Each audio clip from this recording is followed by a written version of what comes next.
Ladies and gentlemen. Already. Okay. Nah, we go. Yeah. Okay. Mina style za kininja kama mchezo wa judo mtani naleta impact kulikata akudo. What you guys doing? Woo! Let's go. Hey. Chilling here with Gills and Green. I hope that you know what I mean. They want me out here to kill a beat. The boys serve bars like a distillery. I'm chilling here with Green, but you don't want me to see red like the man Green Cap. You know you want a jet. When I come through, I'll make a plane flow like diarrhea. You trying to jet, I'll make you die like a leer. Hey, off the top of the dome, and when I come through, you know I represent in my zone. Freestyle off the dome, it's executive bars, and when I come through, you know I got consecutive bars. This is off the top, it's in consecutive mode. Forget competitive mode. Already digging these competitors' holes. Pick a burial plot, set it in stone. I'm scoring body after body like goals. Prophesy. I can't wait. Green, I don't want to start off with that. You know, but that clip was crazy. Yeah. That clip was crazy, and Man, save the best for. Just start with the guy. It's like, okay. It's all right. We can get to the end and do it. We can do it. But anyways, what's up, everybody? You know what time it is. It's your boy Gills Collins. Green Amani right here. You know what it is, man, and it's Keep It AHunned. Yeah. We're here to keep it AHunned. You know, the previous episodes, a lot of guys have been trying to reach out, and they're like, man, you're the custodians of hip-hop. We've always tried to tell them, though, that this is strictly hip-hop. Yeah. And, you know, we're sending a lot of people back to the trenches where they belong. You know what it is, man. No mercy. That's not from me. That's not from me. No mercy for sure, man. I don't trust none of you. It's time to separate the real from the fake. Yeah. The fake from the real. You know what time it is, man. Bars. Yeah, and in the building, man, we're joined by... Son of Kabalega. I was going to say gangster. Yeah. You know, that's too hip-hop. For a lot of people, but you know, we joined one of the greatest, you know, to ever touch the mic, and no doubt, for sure. you know, Uganda, East Africa, And the world, you know, and Africa at large. To be honest, a lot of people have done music, and they've done hip hop music, and they've done great songs. Yeah. But lyrical flow and lyrical maturity and delivery, I've always told him he bodies a lot of people when it comes to that. Yeah. You know, He puts them in their hearts. he bodies a lot of people. And in the building, we're joined by Son of Kabalega. Son of Kabalega. Yeah, what's good? What's popping, man? What's going on? Chilling, man. I'm in that place, man. We in the kitchen. Yeah, we're in the kitchen. We in the kitchen. And you know when we're in the kitchen, you gotta smell what Rue is cooking, what Green is cooking. You know what time it is, man. For sure. It's good to have you on the pod, man. How you feeling? It's good to be here, man. I feel good. I feel like it's gonna be interesting. This call has been a long time coming. I've been getting a phone call. Yeah, you've always been dodging. A lot of rappers been dodging, but right now they're starting to come out. I think just because they were like, who, Big Sam? No, Big Sam ain't bigger than me. I gotta go and, you know, this and that, but you know, it's all love. It's all love, and like Wayne say, we laugh into the bank like it's fucking money tickles, bro. We're here to tickle you niggas out here. Yeah, you know what it is, man. It's Keep It AHunned podcast. Where do we start, man? Green, how has been your week? Great. Yeah. Great, but just yesterday I had some very bad news in the night. Yeah, it's crazy, man. We start off on a sad note. You know, we have some journalists that were involved in a car accident. Yeah. 2 of them passed. R.I.P. So unfortunate. And I think just a little bit of moment of silence for, you know, the souls that we lost. Yeah, may their souls rest in eternal peace. It was unfortunate, and we've come through a series of accidents that it's are been happening. Crazy, man. I don't know what's going on. Yeah, usually. I don't know. Like I was telling Ru earlier. Atmosphere. I was like, it's like there's a spirit of death. Yeah, like it's been activated. Yeah. Who activates? Who said that? Who said anything about it? I just feel it feels like it's been activated. Yeah, it's consecutive. like because now normal. yesterday. Yeah. A friend of mine, shout out to guys at Snap and Zorawater, they lost someone. They went to work with their supervisor. They all went home. The person never made it home. Next call, they get there in the ICU. Crazy. It's been a crazy season. It's like man. So unfortunate. And one of the journalists that I know called, is it Makona? Yeah, get well soon. Yeah, and reports are coming in that he's in ICU fighting for his life, and That's crazy. We're praying for him. Yeah, these are some of the people who bring the laughters The on Kavuyo. TV, and so we don't want to lose We like the drama that people he like brings. that, and our prayers are with him, quick Yeah. recovery, and For sure. we pray to God that it pulls you through that. Yep. Yeah. Otherwise, man, Rue, what's Mm-hmm. going on, man? Nah, man, I'm just in that place where I'm just trying to make it make sense. That's that Gen Z slang. Make it make sense. Yeah, it's just trying to make it make sense. Like, I'm tired of hearing, you're the baddest this, you're what. Yeah. But now, That's the where translate. do we start with rule? Like, should we start from crooked? No, not do even what? before. Because Before we even There's a get lot to into that, discuss. before we even get into that, Rue, you guys gave up on the industry, on hip hop as a genre. What happened? Why? What's we wrong? didn't give up on the industry, man. what We're just trying happened? to navigate. Because, see, the Navigate thing through is, what? what industry are you talking about? I'm talking about the Ugandan hip hop industry. You're talking about the Ugandan hip hop industry, Yes. right? Do you know how an Yes. industry works? Yeah. An industry has structure.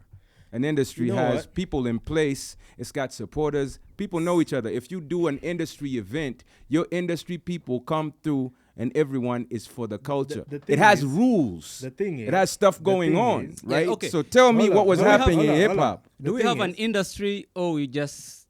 And in general, we need to have an industry, and that Yeah. goes beyond hip hop. But at least some Yeah, other but- people are more organized than we are. No, man, to hell with whatever is beyond hip hop. Hip hop is the it. Hip hop is It's the it. culture. Yeah, and it's Yeah. beautiful, It's man. life. That's It's why I'm what- here, man, because I it's- love you guys. You're Yeah. standing on a Everything. soapbox alone. Hip-hop Like, is we here for everything. hip hop I by don't know- yourself, though. I don't know who lives without hip hop in this world. And I am so hip hop. You understand? Yeah. I don't know. Even the guys who was so not hip hop, let me say the ones that, the rednecks, Yeah. at the end of the day, you're going to find something hip hop about them. Yeah, for Yeah. sure. You understand? So it's Right. like, it's like life itself. It is. You understand? It's a way of life. It taps into everybody. Yeah. So how come hip hop at some point, do you believe that at some point hip hop was on top of the game? Of course it was, man. What were you doing then, or what were those people doing then that they can't do now? Well, one thing you can't do now is take for granted that you're going to stay on top. I think a lot of hip hop acts were taking for granted that we were going to just always be the people everyone came to Yeah. for everything, Yeah. you know? Yeah. And then these other guys who are like scratching and clawing to get their spot, they got their spot, they took our spot. Like, you know, Yeah. because, I mean, yeah, there's the listening and there's the rapping, and that's nice. Yeah. But you realize there's more to these ecosystems in music Yeah. than just creating Yeah, but music and people listening Hip to hop it. then even had more infrastructures. Like what? You know, we had Big Sammy, and it was like there was a hip hop federation. Yeah. Yeah. You know, there was But is it still structures. there? Is it still there? Or You know, we there isn't, they're trying to bring it back one or of the something. people who were part of it, we're gonna be having him around. Yeah. We should, He's called Jeff, should have and he Mr. promised Jeff to come here. through and explain to us what went wrong. If But it's at the there same or if time, it's not at the there. same time, we had. I was talking to you, and you were like, you know, we had Hot 100, we Yeah. had Radio City. Yeah, we did. We had all those things, We and did. we were proud in that sense. We that did. We had the Street Bash. We had like Yeah. hip hop was everywhere. You And we guys were didn't- doing and we- music. What went wrong? We didn't see the future. What happened?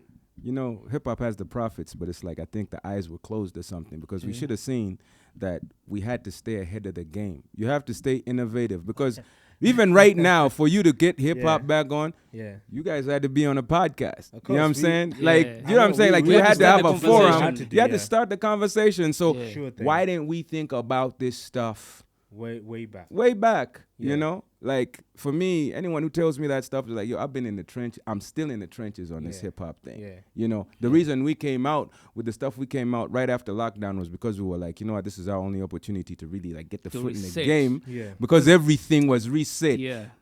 Before lockdown and right into lockdown, hip hop had really been shut down. Yeah. There's no bookings. There was no one was trying to check for, no matter how nice you were as hip hop. Everybody had to do their own thing. A lot of the hip hop circles had been a bit more disconnected, especially back then. Yeah. You knew you were in these guys' camp.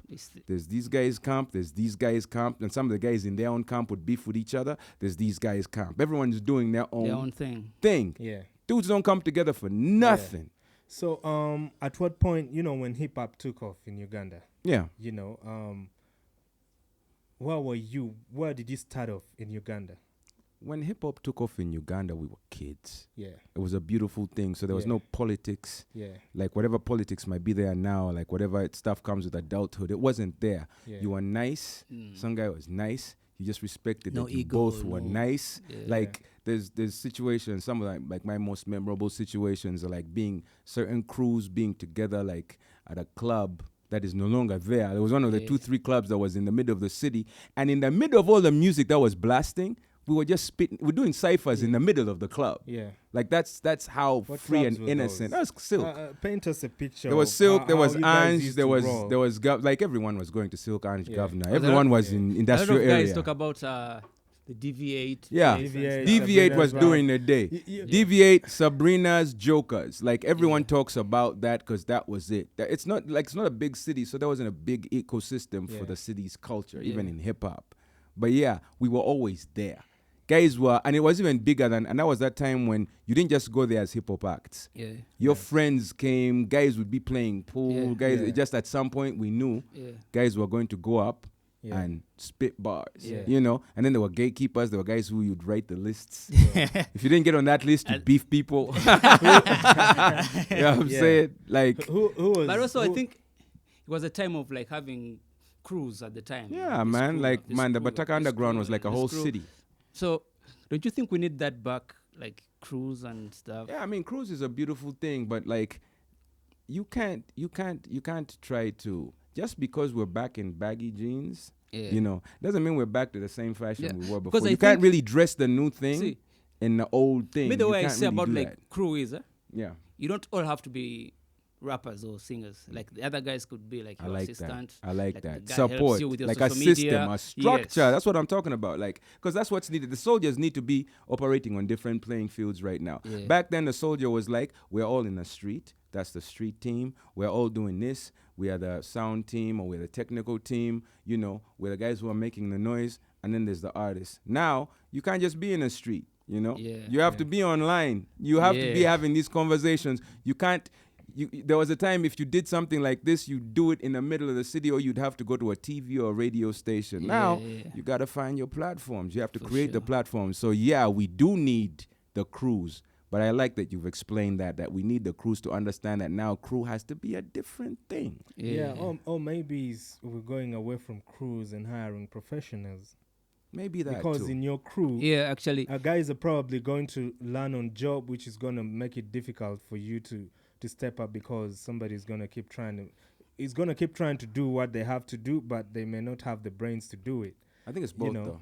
So when you hire professionals, you know somebody is trained for this or went to school for that. Yeah, or, but you see, know, the thing about or the learn music from industry, the the street. thing about the music business is when you hire the office guys, they're not family. They don't really understand how creatives operate. Away from the office guys, you guys, IT guys, you got, somebody who you know probably runs the streets and knows where to go. They don't necessarily have to be office guys. It's both, though, because what we've just said is a crew. Like, why can't you get people in your crew and figure out, like, what do you like? Yeah, landing on Jobo is one thing. Yeah. But, like, all of my favorite artists and producers and people, all of them, the videographers, they all learned on Jobo. Yeah. They all taught themselves. It's the era where you can find your skill, teach yourself, hire yourself, employ yourself. It's just something I keep saying nowadays. It's like, it's not like before for us, like you would sit there and you're like, Kati, now I want to do sound. Now, how do you get the money to go to South Africa? You go to the UK. You go to, like, you just go to YouTube. Just need Wi-Fi. You can go to some place where you just buy bagia or maybe a sumbi and a soda and just sit there and teach yourself. Like smartphone access. The information is ridiculous now, So even for the guy on Jobo, if he's not handling his stuff, you'd be like, look, man, by the time we see you again, what do you need? I buy you data.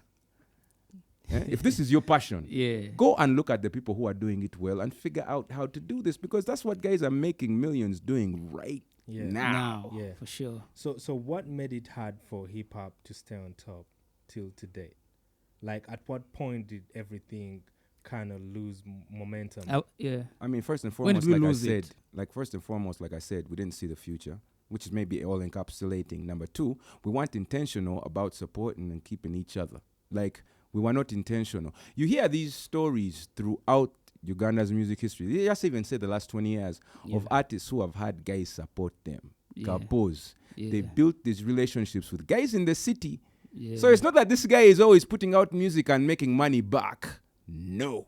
They are guys like, I like what this guy is doing. Ono guy wange. Ono guy wafe. So whenever he wants to do something, he wants to put out music, he has a nice song, guys come through, they pitch in. He wants to promote the thing, guys either talk to their connects or they pitch in. So we have not had a consistent community. Because hip-hop started out community. That's what hip-hop was about, community. But we didn't evolve. We didn't take that to the next level. A lot of the guys who we came up with, there's so many guys who we started out with in hip-hop who entered into corporate. But they must not have seen hip-hop as a responsibility, because if I entered into the corporate space from being a hip-hop cat, I would have put something aside and make sure my guys are always straight. Because artists are not always the best business people. You know? Like some artists are, but they're not always the best business people. Sometimes they need a little help. Like that's the thing about artists. I think I know everything. I always think I know everything. And sometimes it helps for someone to come through who's your boy, because you listen to your people. They're like, oh, you first come, let me show you something. Maybe help you put together an event. Maybe show you this didn't work, this worked, you know? But our sense of community, it's not that we come together for events, you know? Every once in a while, I might show up at someone's video shoot, if you have the time. If you have the time. And it's like, you better have the time. Because these guys, they have time for each other. These guys will hate each other and show up in each other's videos. For sure. You're not going to compete with someone like that. I actually had, you know that the Nasanga song of that guy? It was like, this guy paid for the video. He got the shoot.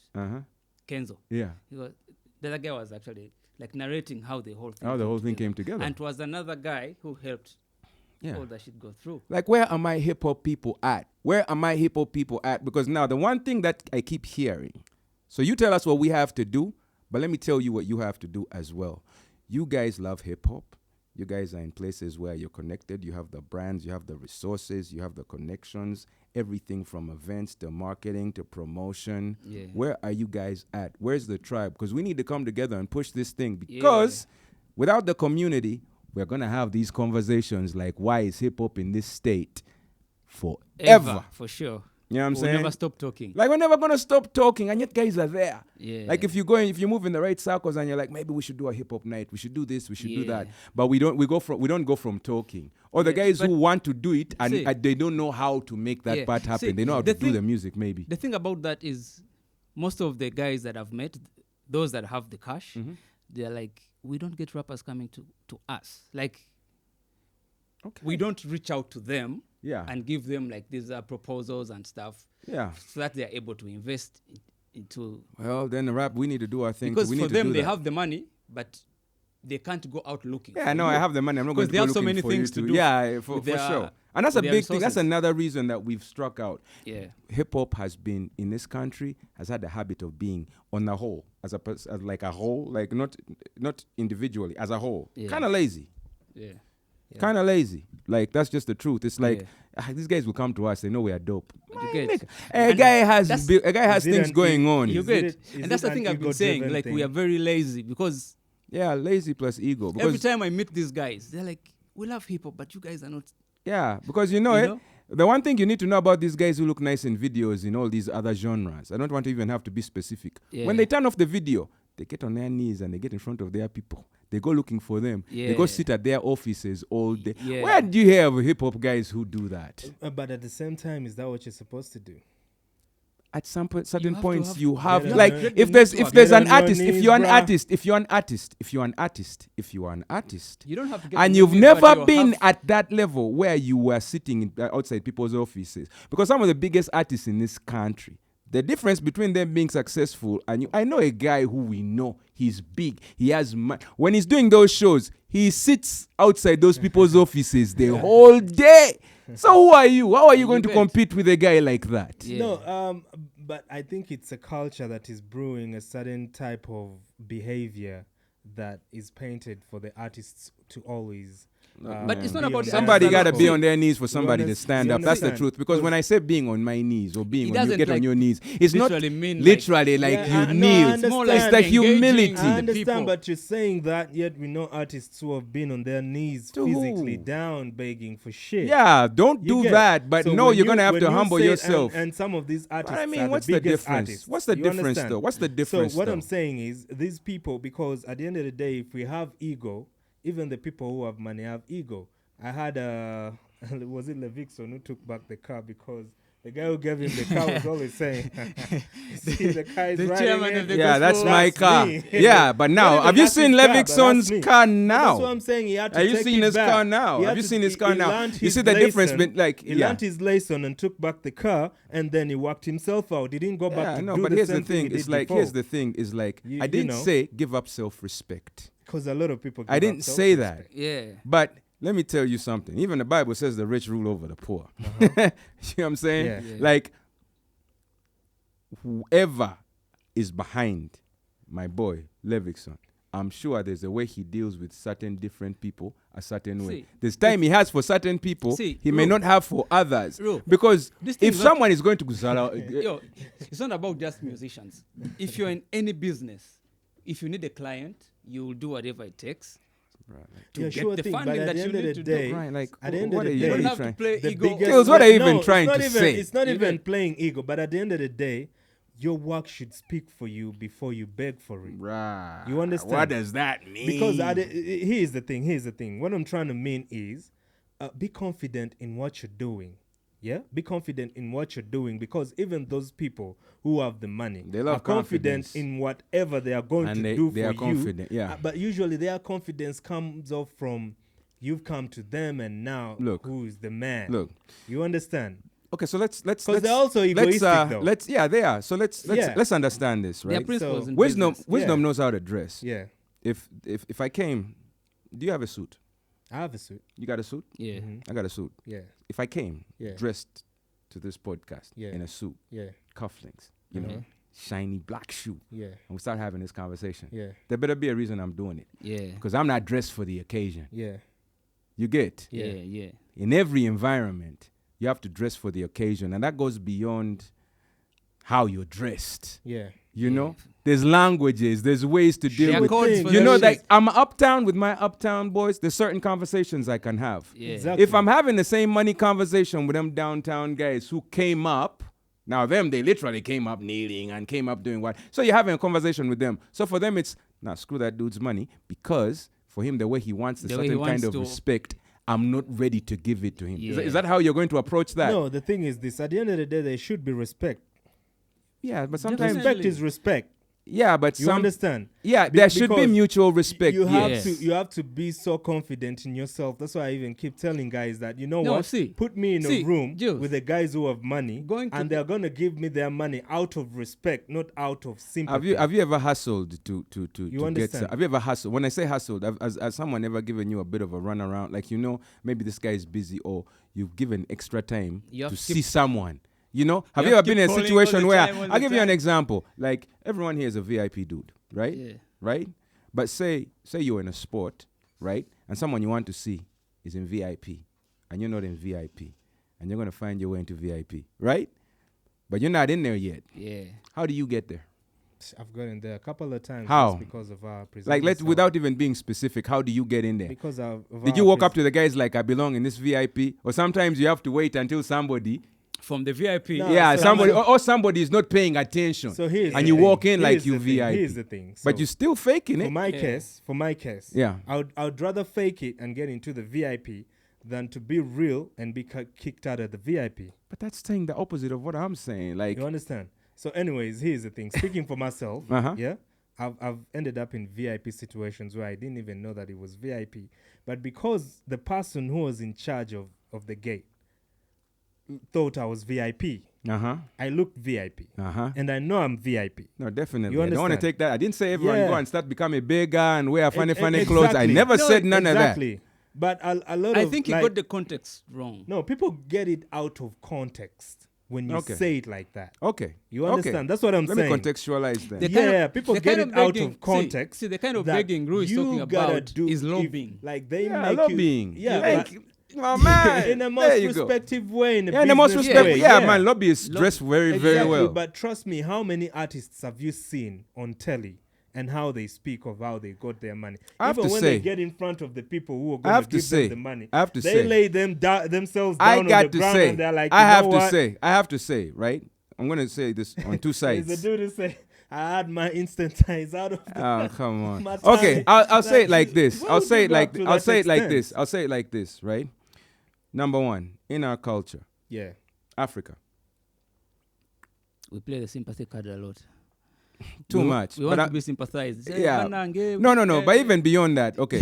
First thing is, what you've just presented is very important. Self-respect. But now you're saying I take things and put. I haven't contextualized yet. People's context of what you've just said is the reason a lot of hip hop doesn't work. Because now there's the opposite. There's a guy coming to these guys, who them they are kawa, and this guy comes like for me. I'm me being here is a blessing to you, which it is, right? But you know when you're projecting that, why am I even? You get like what are you doing for me right now? You get, which sometimes has its place. Sometimes someone will be like, so why are you here? You get, if you're already you're already kawa, why are you even? Why are we even having this conversation? That's one. The flip side is this. In our culture, right? Have you ever seen that video of, say Wizkid, right? Yeah. Does Wizkid look like someone who respects himself? Yeah. He does, right? Yeah. You ever seen that video where there's a video where, those guys prostrated. Like they real prostrate, on some respect the people in front of you type. Here's the thing, but you know the culture which they come from. What's our culture? I'm talking about their culture. What's ours? Ours, we have very many tribes. It's the same thing. We respect people. You prostrate in front of the king. We respect people differently. Exactly. But the things that we're going to do are symbolic to how we've come up in a culture. You understand? Because different tribes have different ways they do things. This is what I've seen about hip-hop. I was talking to... See, the ego is too much. This is what I've seen about hip-hop. Ugandan hip-hop. Hold up. I was talking to a guy one time, and I was like... So I was trying to give him context, because it was so much into it. Kabaka and this and that. So I'm like, what happens if you're in a taxi and the Kabaka is crossing? You have to get out of the taxi and lie down, or you're going to lie down in the taxi? Because it was like, wherever I'm at, I got to go down, and I'm like, we respect these things. The guy you're talking about, if that guy crosses the road in his kingdom, whoever, you better not be around. You better not be around those people, because now if you're staying seated, you just better make sure. No, I'm not even saying the anything. Guys are not around you. You better make sure, because those guys were killing. Isn't that what was happening? Like, here's the thing. The circumstances, if you're caught up in a situation where you can't lie down, what do? Are you in a wheelchair? Whatever it is. What I'm saying is, now I'm bringing the extreme. Oh my God. Because I'm trying to say, humanity, nothing is beyond humanity. Situations happen, and whatever we need to follow, sometimes we can't follow because we're in a situation that don't allow us to do what? To behave a certain way. So if you're in the car, you're in the car, you can't prostrate. No, I can't. How am I going to do that? But there's a way to show if you're in the car and everyone else gets out of the car and prostrates, what are you going to do? Then we have time to get out. Okay. Yeah. And they'll create that time, because if that guy walks the street in his part of the kingdom and he's walking by, everyone is going to create the time. Again, I have to be in the kingdom, but man, all you have to do is be there physically, by the way. You don't have to be in the kingdom. It's all right. You just have to be in. Yeah. Let me tell you something. Let me tell you. Let me keep it AHunned. Yeah. To me, nothing is beyond my life.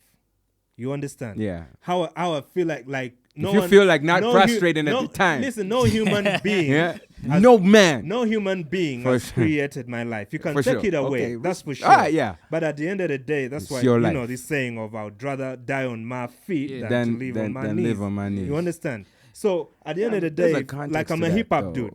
Yeah. Hip hop is a culture. At the end of the day, if I have my tax settlement, there ain't no way I'm going down. But there are certain people you no have. reason. See. Yeah, you see now. So, hey, oh my God. So you're saying, I feel like I'm jumping all over the place, but you first. However fly you are, however rich you are, there are people you'll have to show respect to. A certain way. I'm telling you, like. All right, so you're in your tax. You're in your flight tax. You're in your flight tax. You're in your flight tax, right? You're in this flight tax. You're in your flight tax. Now, you're in your flight tax, and let's just go back to the Kabalega walks by, and everyone is on the ground. In your flight tax, you can't do it? Okay, so imagine I'm the son to the president. Hey, you think them they don't? No, if I don't, what you gonna do? You think them they don't? What you gonna do if I don't? What I'm trying to tell you but is... they show respect. No, showing respect. How? It's different. So bro. Not even to disrespect whatever cultures and everything. I'm putting it in a context whereby we were told nobody touches the prince. What did Trump do?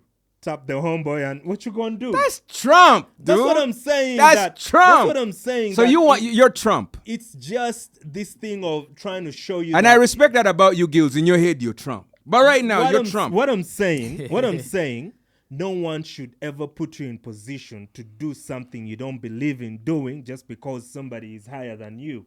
You understand? Look, that's why I like where you're coming from. That's why a lot of people, even when we go back to the Uganda matters and all that, you can take away my life. You can never take away my pride.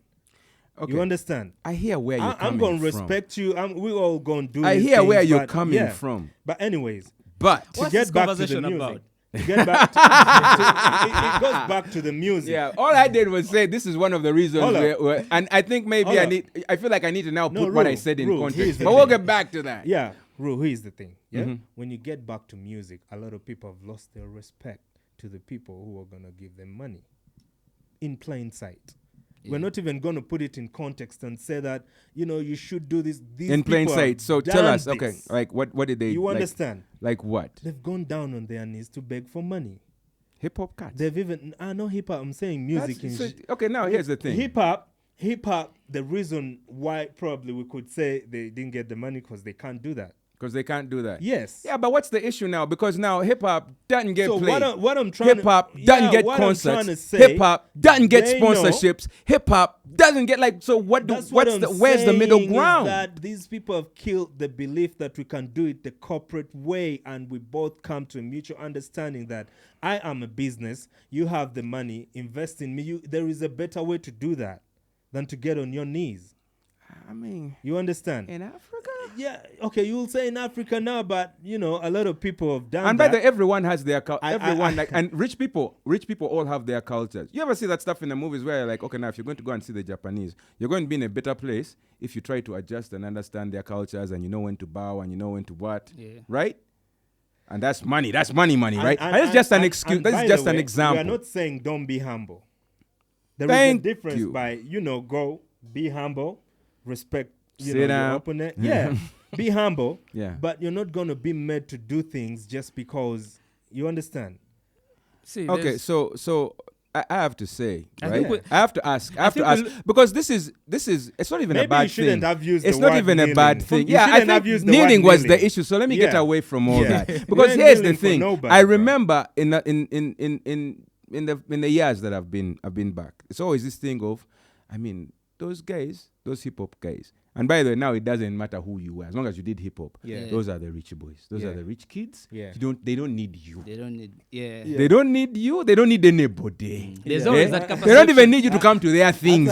No, because they don't need you. And that perception, hip hop, as in that perception, there's something wrong with that perception because clearly now where we are, there's something that didn't what? It didn't click. Something there that didn't. If that was the case, fine. There's a disconnect. There's a disconnect somewhere. No, but here's the thing. There is also a situation where they are envious of you. Somebody's looking good. They're moving a certain way. Because you don't understand the culture, you're going to be like, those are rich kids. They don't need us. We don't need them. That's what. So a hip hop acts balling in this country. A hip hop as balling. That's what I'm saying. They should be hip hoppers have the bag. So why don't they have the bag? So here's the thing. Why is it that when hip hop comes through with good music and everything, when they take them to television stations and radio stations, they don't get played. Why? Because why? Why? See, Tell me why. the music business, guys. I'm going to tell you, but like, really? You really need me to tell you why? You tell me why. Number one, first and foremost, you see, the thing is like the kneeling thing, that was the issue. Because what I was really trying to say is when you meet people where they are, you build relationships. Exactly, with that's them. for sure. So these guys, you go, you take your hip hop thing, right? And guys know who you are. But they don't even, well, hold on, let me finish. But they don't even really, like they know who you are. But number one, they know you're only going to show up. You're only going to show up when you need to play something. The other guys, they are going to show up. They're going to bring music. They're going to come to your event. They're going, even when the thing might not suit them, they're going to check in on you. They might even shout out like a birthday of one of your children. They are very intentional about building that relationship. So now for them, if they just wave like this, the person who is in media is going to be like, yo, do you even have a song out? They won't even wait for you to say it. True. As a hip-hop act, because you are the rich guys. Yeah, we have to cultivate the relationship. Yes, for we sure. do. But at the same time, we all benefit from each other in one way or the other. Definitely. That's what, because very many people, and I think Green, we've talked about this, that a lot of times there is no business in the industry because we are always doing each other's favors. You understand? You're going to come for my show for free. Yeah. I'm going to come to your show for free.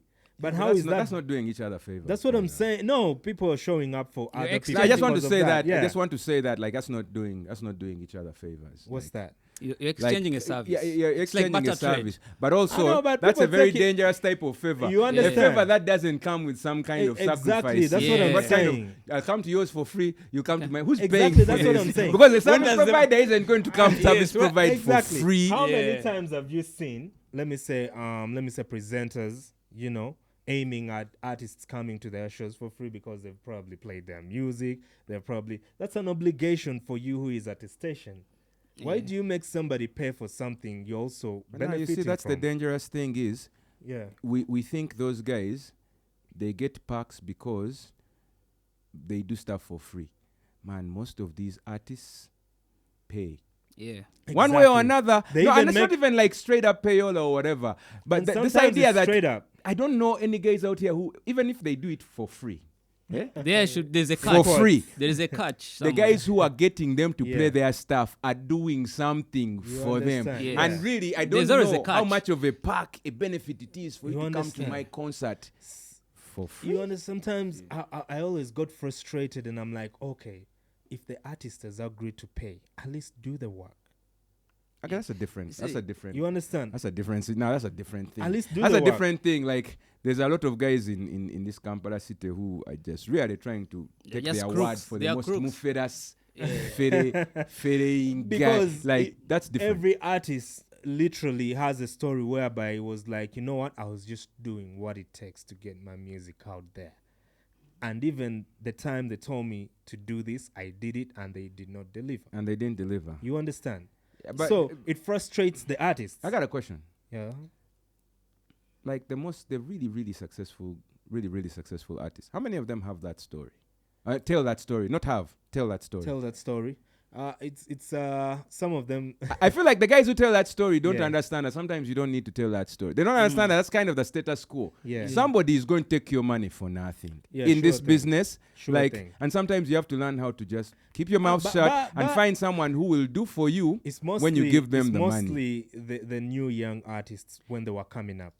Yeah, I've never seen like every time I see someone who comes talking about how they were done dirty by the media guys, that guy starts to have problems with his what? Yeah. Because you see there is a solidarity. There is sort of a problem with the movement of their music because there's a solidarity. Even when a guy wouldn't do that to you, everyone is going to be like, but your that's guy. what I'm saying. The minute you have an issue with that guy, you know what it's going to do? Again, he's going to go and talk about. But that's what I'm saying. That's why very many are leaving mainstream media because they frustrate them. See, for me, well, that frustration is going to find you wherever you You understand? See, thank God we have podcasts. When we're trying to promote Rachel Ray, what we did is we were not giving the guys money.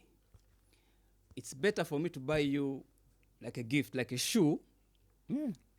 And media guys need shoes. Everyone needs shoes in our business. Like something. They have to be really. Yeah, not sharp because I'm still giving you money. I'm just giving it in the form of You get so like that way. whenever the guy would like wear the shoe, he thinks about you, he plays the song. Yeah, nigga. You're not going to wear my shoe and not play the song. You get what I mean? You're not doing that. But cash, see, the thing about cash here is any amount of money can be spent in minutes. Yeah. So both imagine, work. So imagine other artists buy him shoes. He would be like, bruh. Yes. Every artist. How many guys do you know are being bought? Hold on. We're not going to go. We're putting it in perspective. See, there's an extreme so level. You holler at me and I'm like, yo, bruh, today I ain't wearing your shoes. I'm wearing Rule's shoes, bruh. It's cool. No one's having that conversation. So I'm playing no one is Rule's having that music conversation. today. No one is having that conversation. No one is calling like, today I didn't wear your shoe. See, the thing is, there is no way you're going to take out Payola in this business. Of course, but now there are levels to Payola. Let's rephrase that. Yeah. There's no way you're going to take out. I mean, Payola is the word for it in business. Yeah, sure thing. So this one is a given. Yeah, that's what I'm saying. Even the bigger labels, they even fly these guys out for vacations and stuff. Listen, most artists, the new cats who don't even have the money, go out of their way to look for this money. To try and pay these guys to play their music. It's a business expense. It's no. Okay, let's get this right, man. Trust me. For every guy who just takes your money for nothing. Yeah. Me. Yeah. There are so many people, and I want to thank every media person. Yeah. Who has, played the music, taken your money and played your music, and whether you took the money or you didn't. There were even guys who are like, no, you don't do that. Just play this. And just play the music. So I don't like this thing where you're like, okay, not all, but saying the media guys don't play. No, I don't like that. And those guys are there. Those guys, I just want to finish that. So I want to thank, I want to thank the guys who do. So I'm just saying for every guy, there's a good guy. So sometimes you might have to go through those guys to get to the crew of people who will. There is influence in numbers. Yeah. And there are guys who play the music for the love. That's the majority. So the majority are just taking your money for nothing. Frustrate artists. That's the fact. That's crazy to me. I'm not even gonna say they even to the biggest artists they're gonna frustrate them. Okay. I think I'll disagree with the majority. So at the end of the day, it is what it is. Because funny thing is, we've had music. If we had all the artists out there who have been frustrated to come out and say every you're gonna artist be surprised. Every artist has a dark tale. Every artist has a away from that. What I don't agree is the majority of media people do that. No. We've had music. I'm not cool with that. We've had music. You're not cool with that. That's what's happening. Let me tell you, there's a lot of them. There's a lot of them who, not a majority. I didn't say there were no good guys. There's a lot of them who do that because you see the thing is, a lot of times that's how they benefit. A lot of times we forget. As a matter those of guys fact, who are I'll say trained. all of y'all do that. It's not the majority. A lot of guys there have the been end trained of the by day. guys who were there before them. That is how the system works. Even- For A, B, C, or one reason or another. And there's also a lot of guys who are like, you know what? We are here to do a service. It's a service. Yes. You know when you understand, like, my music is a That's service. always- There are some people who believe I was media actually is a saying- service. For you don't believe that No, they're it is a Ugandan media service. guys who are... Because this is the thing. is a There's two service. sides to that coin.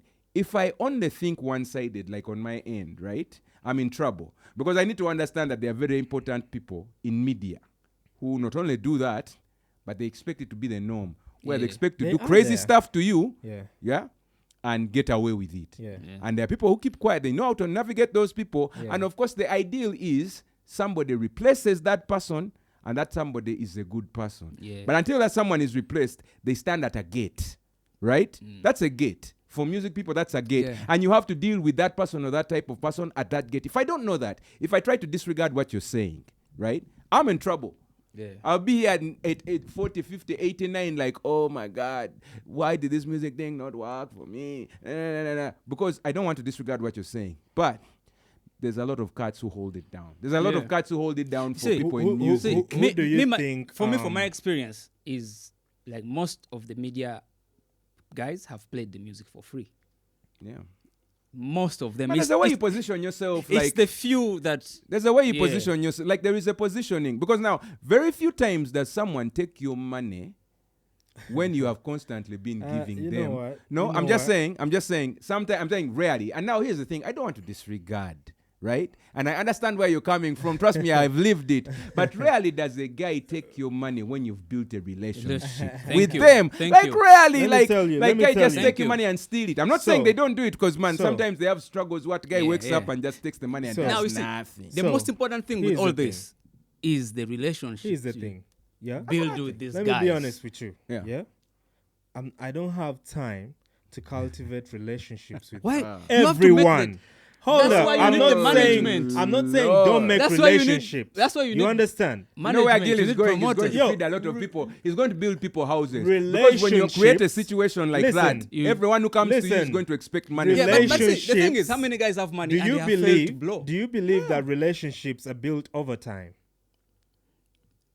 Yeah, but you see, Do you the thing believe about that? this is, you see this guy. So the thing is, No, don't even do that because you just come from, I don't have time, so you can't do that. what I'm saying, I don't have time to You can't do that. to cultivate relationships With everyone. everybody on a work schedule that you have. There are some at the people end who of the have day, that time. honestly speaking, There are people who have that time. That's why you need to There are have people who have I'm that saying time. when it happens, That's why we need people. when it because happens, it's If okay. you have a hip hop guy who does that, when it happens, it's okay. When you When it have a doesn't big happen- name, everybody wants to have a relationship with you. You meet them at the point when you meet them, that's all right. Every time you're trying to buy friendship, it costs you is more what I'll never than forget. what you would have done this to is do what it I'll never naturally. forget about the Rachel You Ray understand? team. This is what I'll never forget about the So Rachel Ray here's the team. thing. Wait a second. I'm just going to say real quick. Here's what I'll never forget about the Rachel Ray team.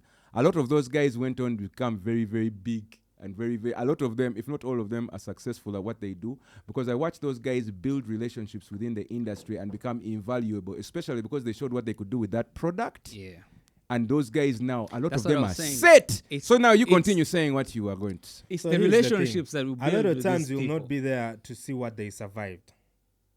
You understand? That's not the point. So the thing Somebody's is, what I'm doing trying, good, what I'm they trying to doing tell good. you, what I'm trying to tell you, yeah, we take people so much for granted that even the people you're talking about are gonna be like, you gotta first build a relationship with me for They're me not to gonna work, say it. for That's me to what's- do but something. That's the worst part. See- They're not going to say. See, the thing Yeah, is, that's what I'm saying. They're not gonna say. You're it, just but- going to see the difference between those who build relationships with them and those who don't. And at the Because end of see, the the day, you're thing gonna is, find, if because we you- built relationships as well. See, But a relationship No doubt. is also gonna No come doubt. off still with some money.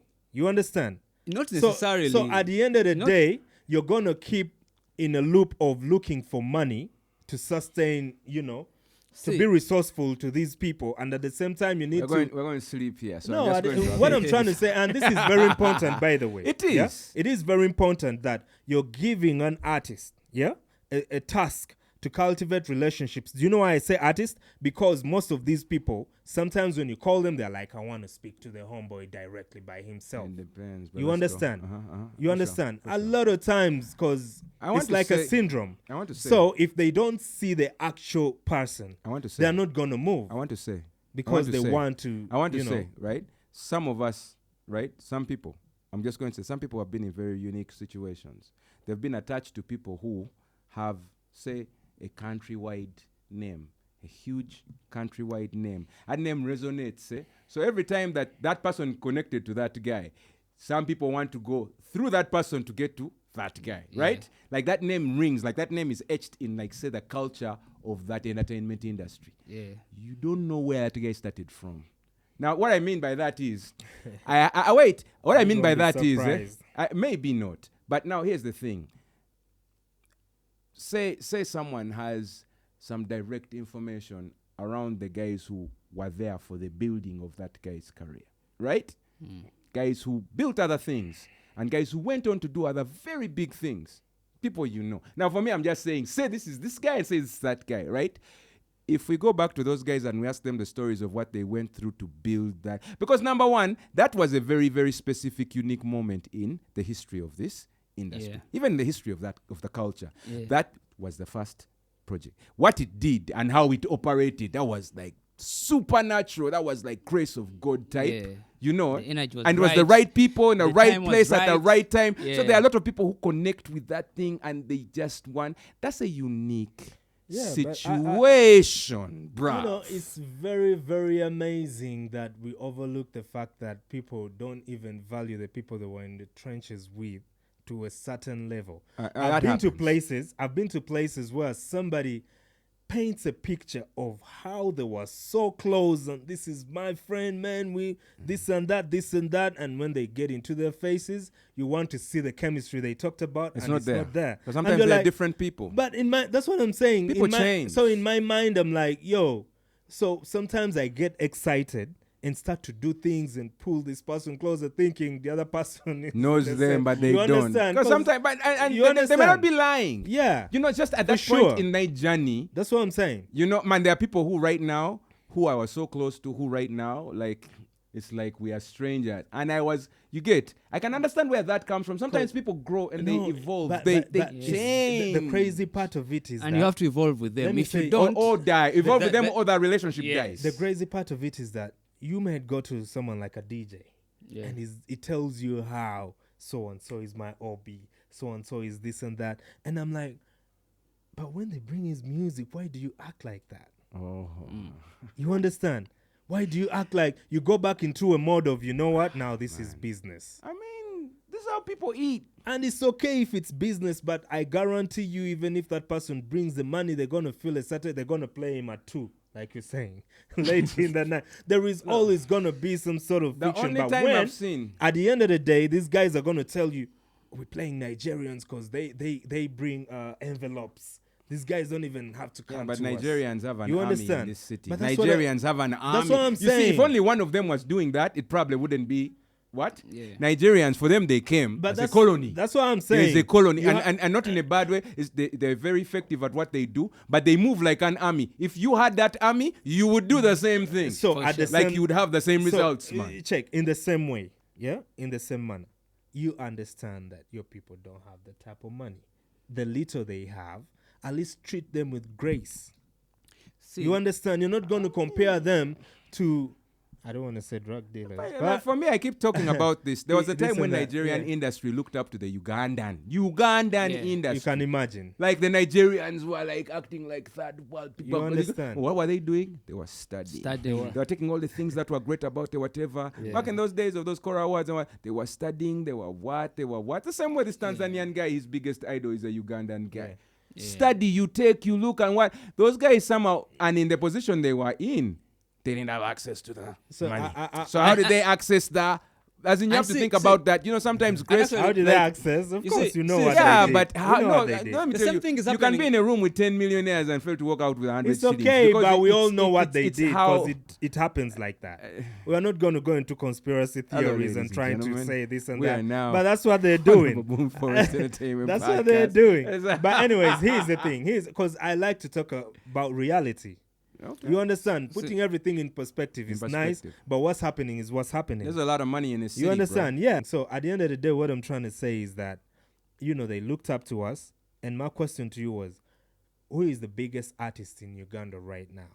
And do you like how they're moving? I want you to mention who the biggest artist you think in Uganda is right now, and if how they're moving is very exemplary to even like the younger artists. I feel like saying, right? I feel like saying, number one, this is my opinion. Might be unique to me. Politically correct. I feel like saying that. Number two. No, I'll say that. If you don't, I mean, it is my opinion. It's what I believe. Same way I believe. I'm the best artist. I'm the best rapper that's ever been. If you have a problem with that, come see me. It's my opinion. Probably happens to be fact as well. Nobody's gotta come to see you, bro. Why no, on wax. Not like see me on social media. No, I think that's just the mentality I have. What I'm saying is, for example, for me, the biggest artist is. Before I mention their name, number one, we're still also waiting to see because they're in a bit of a transition. Right? Maybe, because to me, the biggest artist is Joshua Baraka. No, maybe at the moment. That's what I would say. Maybe because I can't name another. Maybe I didn't put it in context.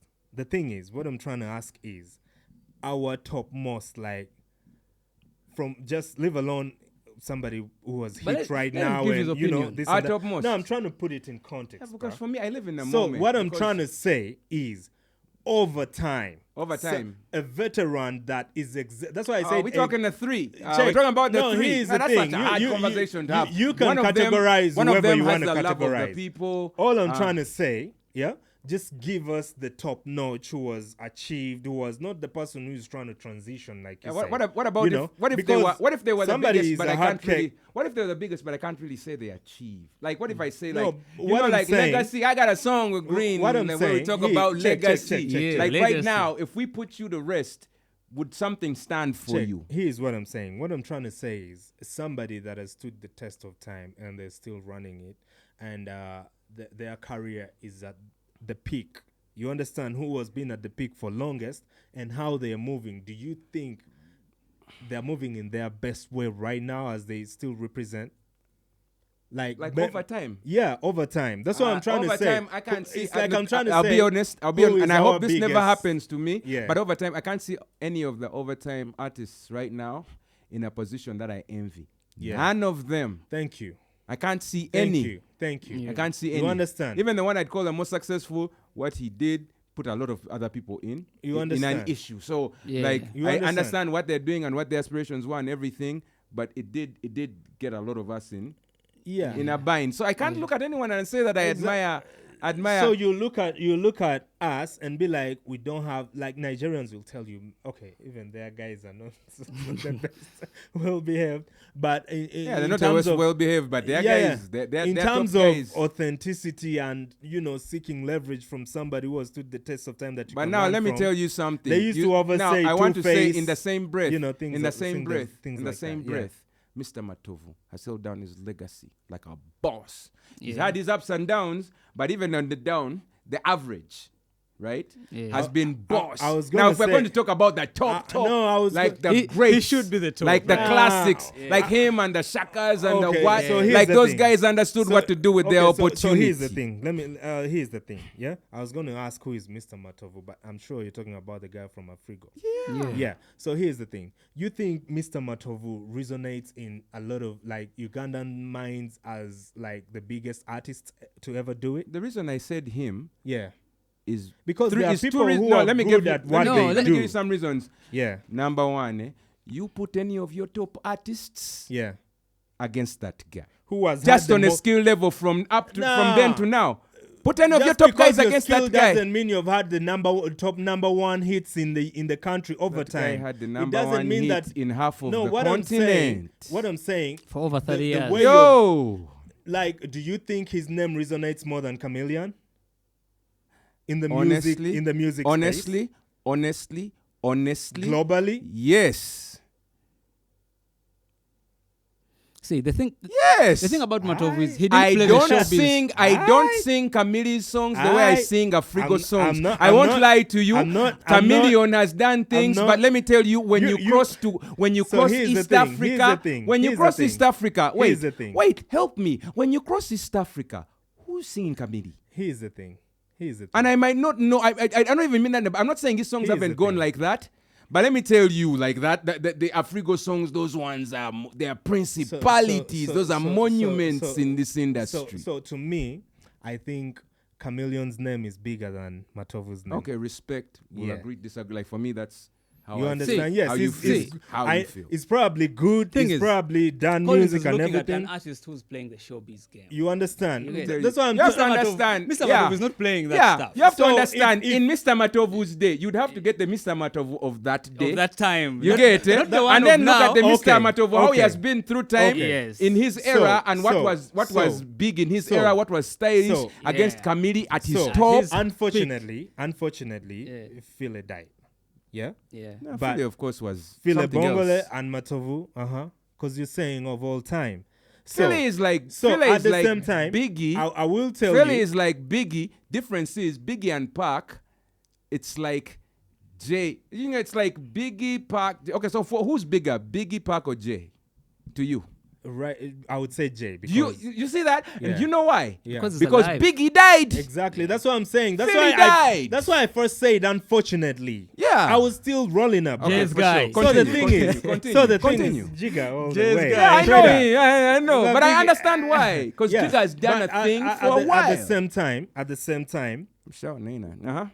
When I think about the music you talked about, a few songs I resonate with, but then in the same caliber, I think about this guy who sang Namagembe. Maddox. That guy is bad. So to me, I don't even want to put him in a conversation with anybody. No, that's why I'm saying that people like Maddox to me, and their ways, the way they move is not the best. To like, is he moving like this? You understand? He's not moving like a star that people are going to look at. He picked something. Now, for me, I'd almost rather be Maddox than all those other guys, because whatever Maddox did, it speaks beyond even how he moves. That's different. Let me tell you, you can be the wisest, yeah? But if I'm the one with the mic, I'm the one who is in charge, and I'm the one who's going to influence. When you talk about Maddox. So what I'm trying to say is, Maddox Kamili great to you. Music. You Maddox Kamili who? Chameleon.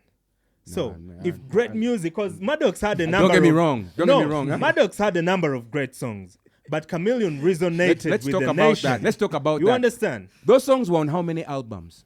Maddox's songs. They were on how many albums? I would say I don't even know how many albums. You know they were on one. That's what I'm saying. They were on one. That's what I'm saying.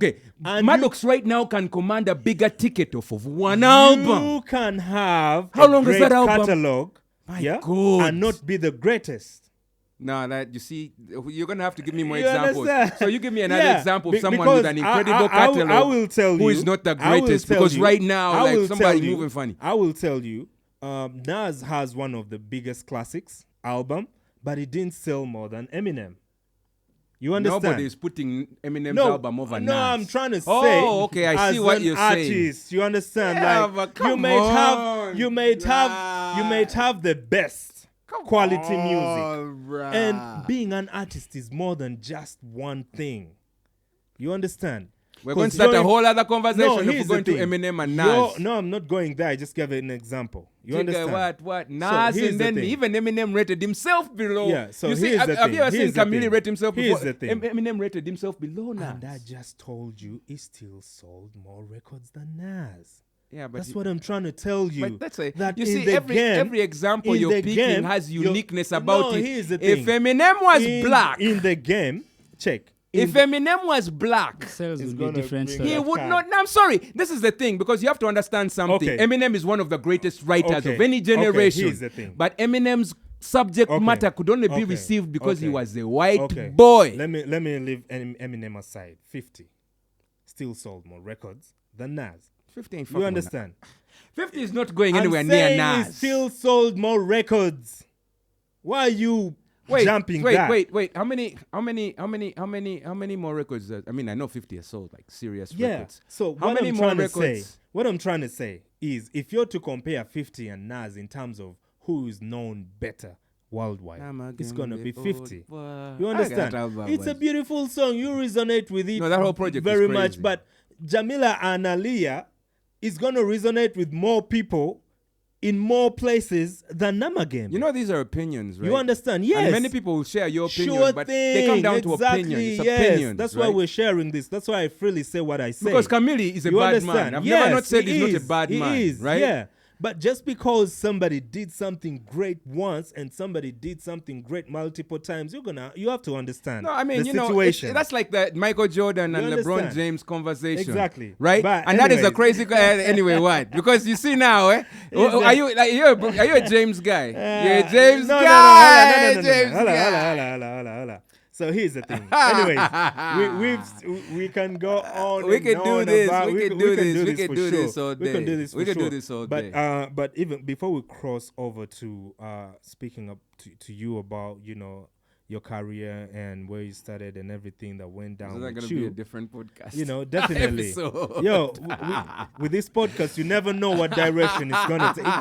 We could set it off, bro. Never know where we're going to go. We could end it right here, and it is what it is. Yeah, talk. Yeah. So, among the hip-hop artists, have we reached any of those guys' levels in a way that, because I know, G came up, was a trendsetter, switched up the whole game in one more the other. Yeah. People resonated with Luger Flow and the rap game, the hip hop. He made the bag of the made the bag and everything. He moved.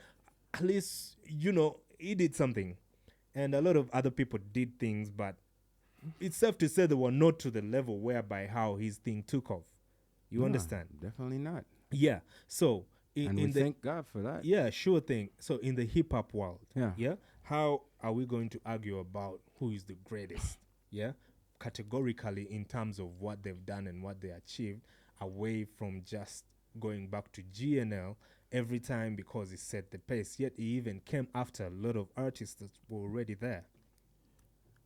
Well, here's the thing. How are you going to convince somebody like the younger people, if when they are to go back Yeah? And that's one of the reasons why we need to have guys like you who have some knowledge about things that happen even before the time we're in our prime. Here's the thing. Here's the thing, right? I feel bad for G. Yeah. I feel bad for G. Yeah. G's a great and incredible artist. Yeah. But I know his thing is one of those gifts that I wouldn't even call it a curse. It's one of the worst things that you could ever come across as an artist. Yeah. When you kick off at a level that you're always defined by. Yeah. Like for me, I thank God that for me, you just that mine goes up like this, right? It's going up, because man, and even me, it took a while. The guys who used to measure me by tutus until Pateyani came, or who measured me by certain projects that I've done until other projects, I thank God for, because G, what he did when he did what he did. You know, those things are earth shaking. They're earth shattering. Like, and you, as an artist, you have like a different, you have a different, you have a different perspective of them because you're in it. Because that's what you're trying to do. Yeah. So when you see someone do it, you know, it's, and it can't even really be explained. Yeah, you can't explain. And for us, we are lucky. I'll say why we are lucky. The Gen Z version of that is Fangon. What's that guy's name? Take off golf. Alien skin. That's their version. Yeah. Right? And that's the weirdest version ever. In terms of, it wasn't even about the... He had a song, and that song was a big song, we could say right? It's the most unfortunate version. And whatever you want to call it. All I'm just going to say is, at least for the era that was around when GNL did what he did, you're talking about a very solid, powerful project in the middle of an emerging industry that did powerful things, spoke for the people, spoke for the past and the legacy and the history of the people, and still speaks now. Yeah. Right? Yeah. And then you have to follow, you're the artist that has to follow that up. Yeah. And you It's do crazy. incredible projects. It's crazy. You do incredible projects, but all they are doing is lining them up against something that was supernatural. Yeah. You get? Because you're carrying the older generations. You're carrying a lot. The current and you then get? The future generations. You get? And it's they're putting all that on you. It happened to you. So when they talk about that project, they talk about you. Yeah. Like there's a lot that man has to navigate. I feel bad for him. Yeah. I do. But he's strong enough. But he's good. It's a beautiful thing. He'd rather have that project than not have it, right? Sure thing. And he's good. Like, when I say I feel bad for him, I don't really feel bad for him because... you know, everybody wants to be in that position. Yeah, I'm saying like... It's let's say he's... Because he's not even around, but he's partly the reason we're here. It's a gift and a curse. He's in a... It's a beautiful... It's a beautiful thing, what he has. Yeah. Personally, for me, I have it in the form of a career. Yeah. You know, in the form of a consistency. Yeah. And in the form of like, and it's still, and you know, like I appreciate the fact that by the grace of God, you ain't seen nothing yet. Yeah. You know what I'm saying? Like you don't know where things are gonna go. Yeah. You know? So because it shows up in different forms for different people, it's hard to rate it. Yeah. When we rate like those guys, the Nas, the Who's, it's kind of a bit straightforward because their process is straightforward. Yeah. Nas had the Illmatic. Literally changed the way Jay-Z rapped. Yeah. And Jay-Z brought Reasonable Doubt. Yeah. You can match. Yeah. You know? Of course, then we're going to the business what and what. But okay, Nas may not be Jay on the business side. Yeah. But you ain't just going to write Nas off like... Sure thing. You know? Straight up. You go... actually, to me, Nas has maintained, has showed both. that hip hop can have the same respect as the richest guy. Yes, and you're not gonna mess with both. Guys in a casino, casino, like him and Jay are still almost going a bit like back and forth because you can't take it away because because the man has held his own. In the culture. He has held his own, not just on the hip hop standpoint. But these people realized. While we were out here, I want to be like this guy, so I rap like him and I what? These guys were there making moves like, this rap thing is not going to sustain me forever, so I have to figure out how to make these moves, you know? And for you, you're looking at Nas, the rapper, and that's Nas, the angel investor. That's Nas, the casino owner. Like, you get. But he did that without losing what held him there. He didn't lose. He didn't lose it. He didn't lose when he comes back, he does his hip hop. Exactly. He doesn't move from that. He put himself in a position to do that, right? For us, it shows up in so many different ways because I don't even know how to. So how do you measure the greatest in hip hop? Me, I'm the greatest in hip hop because I know what I have. Yeah. I know what I have. Like, even me, I know. The times I come up with this stuff and I do it, and I'm like, man, no one has that. See, there was a time here, me and him were here, and then we're like, after the Khali Kartel thing, right? And then we're like, Ru should have capitalized on that momentum, like should have, because it was incredible. Like up here, it was global, and then it was global. We all thought now from that you're going. That's what. Now going. That's the thing is like that. And that has happened on several levels. Okay. From our point of view, I screwed up. We were like, what? I screwed up. How? Respect. I screwed up because I didn't have the follow-ups. Exactly. So But even when I had a follow-up, yeah, I'm wondering what I did or didn't do because after Pateani, I had Kwetega. Yeah, but those are great tracks, man. So after Kwetega? After Kwetega, you see the thing is Kwetega I'll wait. Yeah, you'll wait. After what did Kwetega do? What I'm saying is the consistency. I know. Wait. Yeah.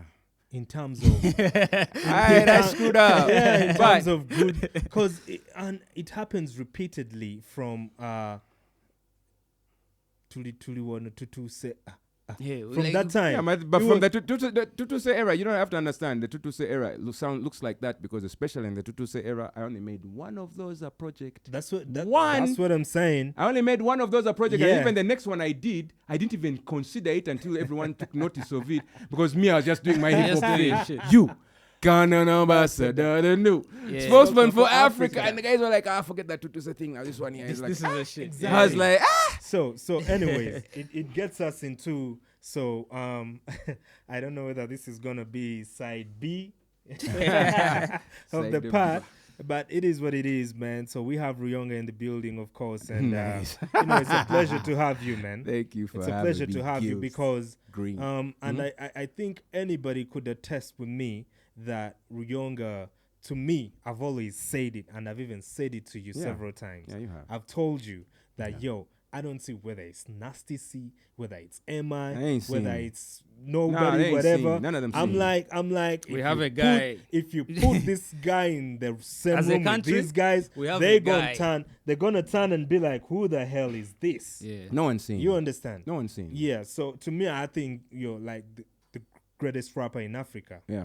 You're the greatest rapper in Africa, and Africa should really, really, really, really watch out for you. Yeah. And also, the thing would be like, what do you expect? What would you want the fans out there to do for you? Because most times it's us who want the artist to do for us. Yes. The fans are just waiting to support. The fans are not supportive enough. I don't see. The thing is, maybe they're not supportive enough. Maybe but also maybe I didn't understand. I don't. You see, you're not outside enough. You can be dealing with a situation where you're trying to base your fan base on your environment. You see, for us fans, sure thing. We always demand for more. We always demand for more. And yet, even what we already have, we are not supportive. I give you all a lot, though. I do give you all a lot. I give you all a lot. Yeah, that's in what the you same breath, feel like. somehow I give you all a lot. That's what you feel like. Because do you know when I gave you guys Kwetega, I gave you Banene. Nothing was reacting. But here's the thing though. You feel like you're giving us a lot. And they made a great point. Because I'm like, you know what? We are telling Rui is the biggest in Africa. What are the people we're putting him against? Trying to find out about Rui. So what are they asking? You understand? Because they're going to be like, you know what? Sakodi, I've had number ones. My 1, 2, 3, 4, 5 songs have gone platinum, or I've been at the BET, or I've been doing this.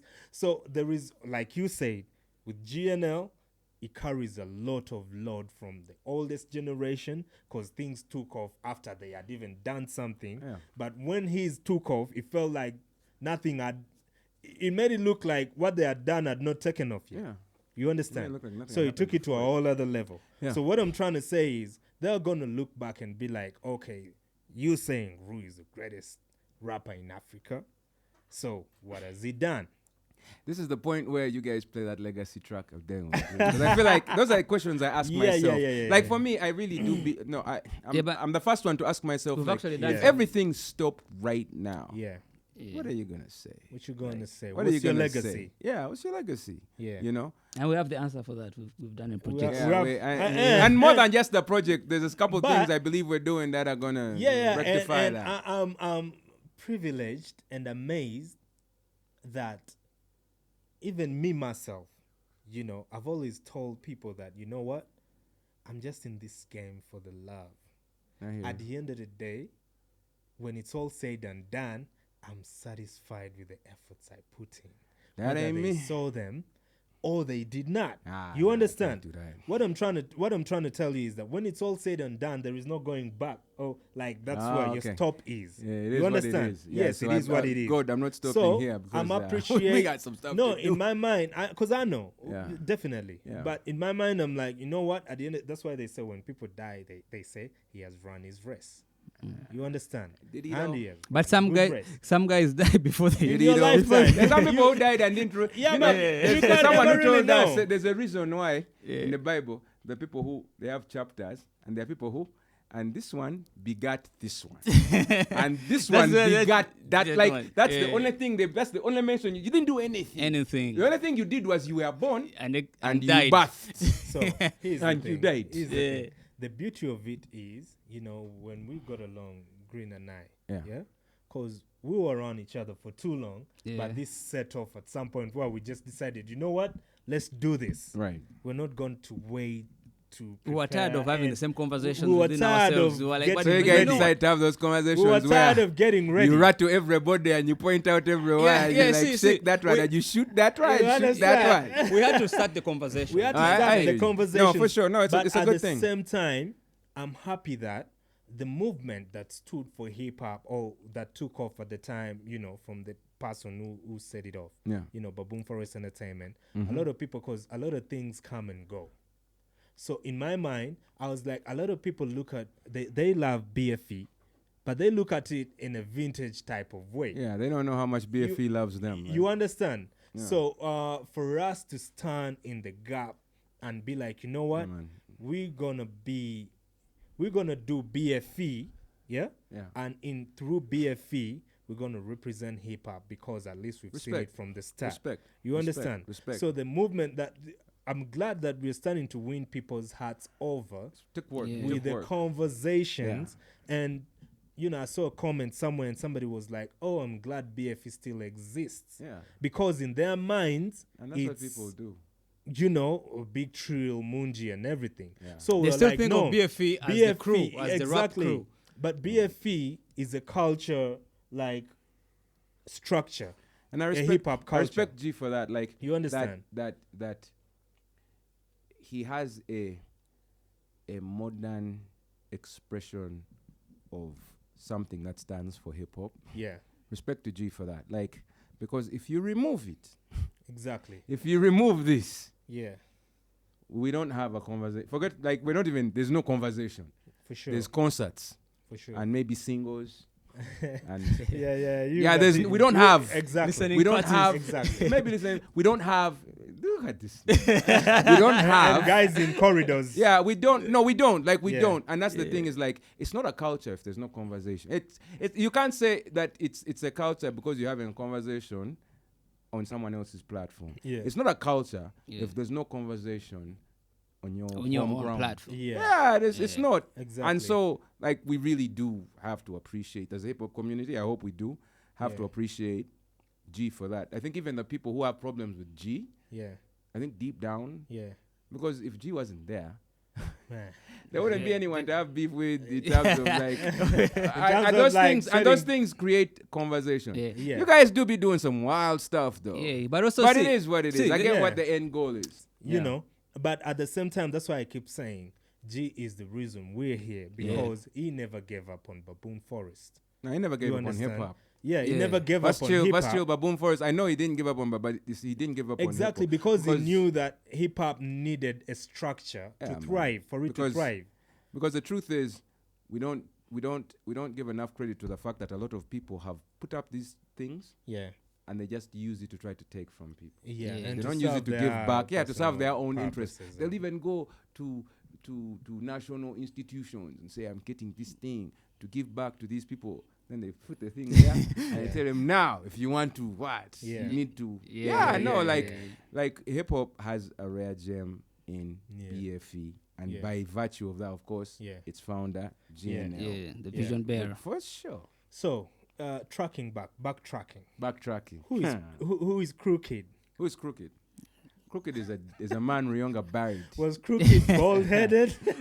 Or did he have hair? He had a Caesar. He had a bit of a Caesar. Okay. Yeah, man. That's what's up. But anyways, to kick off with, who is Ruyonga to a newest person watching the podcast? Man, Ruyonga. And probably who's grown up, who's just hitting that edge of understanding what's going on. Ruyonga is a mystery. He's a product of a lot of information, a lot of history, and a lot of possibility. Yeah. Like, because even me, every day, things happen, and I so there are these guys who I've started doing some music with. Yeah. Some guys. And the music comes together, and you're like, that is power. Like, that's literal. Like, you could charge a house, like electricity. Yeah. And I don't take for granted that that in the right environment, around the right people and the right tools, I can do that. Yeah. Because there are a lot of people who you could give that same situation to. Yeah. And you could barely get a candlelight what? Yeah. Like, so I don't take that for granted. So I know there's a lot there that can still be cultivated, and I leave myself open to that, because a lot of people in my bracket have already now signed out. We even have a rapper. We even have a rapper who's retiring now. You guys are saying the things that you're saying about the person that you're saying them. That's your thing. May I ask and I get it. I get it. First of all, he said at 40 he wouldn't want to be the best. You wouldn't want to be a rapper at 40. A rapper at 40. So who's the best rapper alive right now? Technically, who's the best rapper alive? No, for him. How old is he? It's 50. He's approaching his 60s now, I guess. Who's the greatest rapper alive? To me, Jay-Z. Yeah, you're off. Who's Jay-Z's greatest rapper alive? Jay-Z's greatest rapper alive? Yeah. Alive. Jay-Z has the greatest rapper, and that rapper is alive. See, me, I'd go for guys like Rakim. Rakim. Thank you. Okay, how old is Kim? Because Kim just dropped a track. KRS-One. Yeah, KRS-One. Like, how old are they? Yeah. You see, that's the difference. That's the problem. That's the thing. And I'm not saying this person is in that boat, but that's a problem when you pick this up as a hobby or as a trend and not as a calling. Yeah. You get? Yeah. Like, for some of us, this is a calling because it's a gift. Yeah. Callings come with a supernatural empowerment to do them. Yeah. This is a gift. Yeah. And to recognize that gift is still there, it's still active, and I still have a chance to do something right with it, because I've thought in moments that I've done something right with it, but I still feel like there's more to do, and I'm glad that there's still a resource that's available for me to do that. Like, I'm glad for that. But I think when you're great, God will create the opportunities for you to keep going. Amen. The people will always Amen. But you have to do something. I think sometimes you don't also keep repeating the class. Yeah.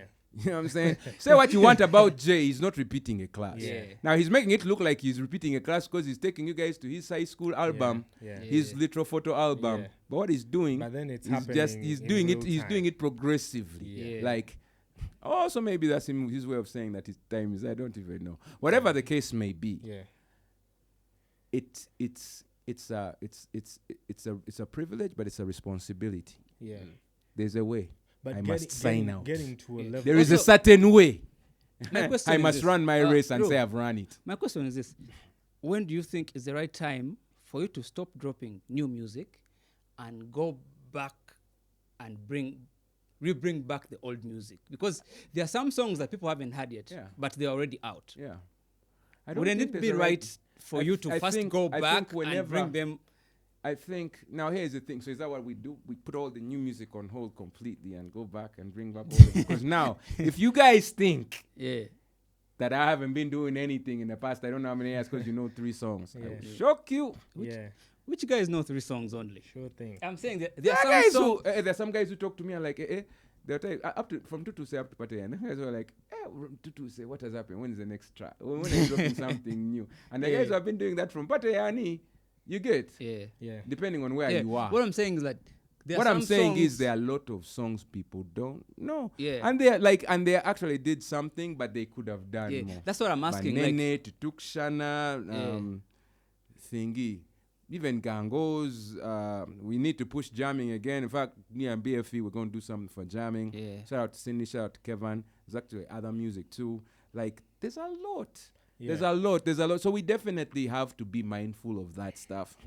But now also, there's a lot of stuff on the table because also there's this, I've been told to stop talking about this movie thing until I actually like put out one. But I'm going to put out some. But what I'm saying is there's that too. See, there's a thing that people don't know about Ru is actually a movie director. He's like doing into movies. Until we see one, that's when we will respect. Yeah, and I respect that. I respect that. So let's see one. Let me make that happen ASAP. We have seen some movements happening. Sure so thing. you get but anyway, something has been seen. Even like getting back to you as a person, because I know there was a point you went to the US. Yeah. I want you in a nutshell to paint for us how life was like before you went to the US, coming up as a kid. As a kid, before I went to the US. Rap music? Were you into music at that time? Paint in a nutshell, because we're going to cross over to the US. I got a lot of questions for that. Hip hop. Where did it kick off? Where did the thought kick off for you? I picked up that stuff. It kicked off. I first started trying to rap when I had Crisscross. And everyone was, I don't know if you guys know this, but back in the day, in the whole of Kampala, all the kids were wearing their pants backwards like that. Okay. What? Yeah. Like hip hop has always influenced the culture. Like sure. Long time ago, you guys. Like the zip is behind it. Yeah, long time ago. You should bring back the 80s, man. Long time ago, man. But somewhere from... So like the zipper is behind. So I was trying to rap back then as a kid. Then when I went to high school, that's when it started to formulate and make some sense. What high school did you go to? I went to Budo. King's College. Budo. The Royal. The Royals. Super. I watched a movie recently Yeah. where there's this chick who was like, I'm not saying this is my situation, but she was like, my dad made a lot of money, then lost a lot of money, and there's nothing more confusing than sounding like you're rich, When you know what it's like when you're going to struggle. Yeah. Nothing more confusing in this life because no one gives you a break, Yeah. right? That's all I'm going to say. But plan kid. Yes.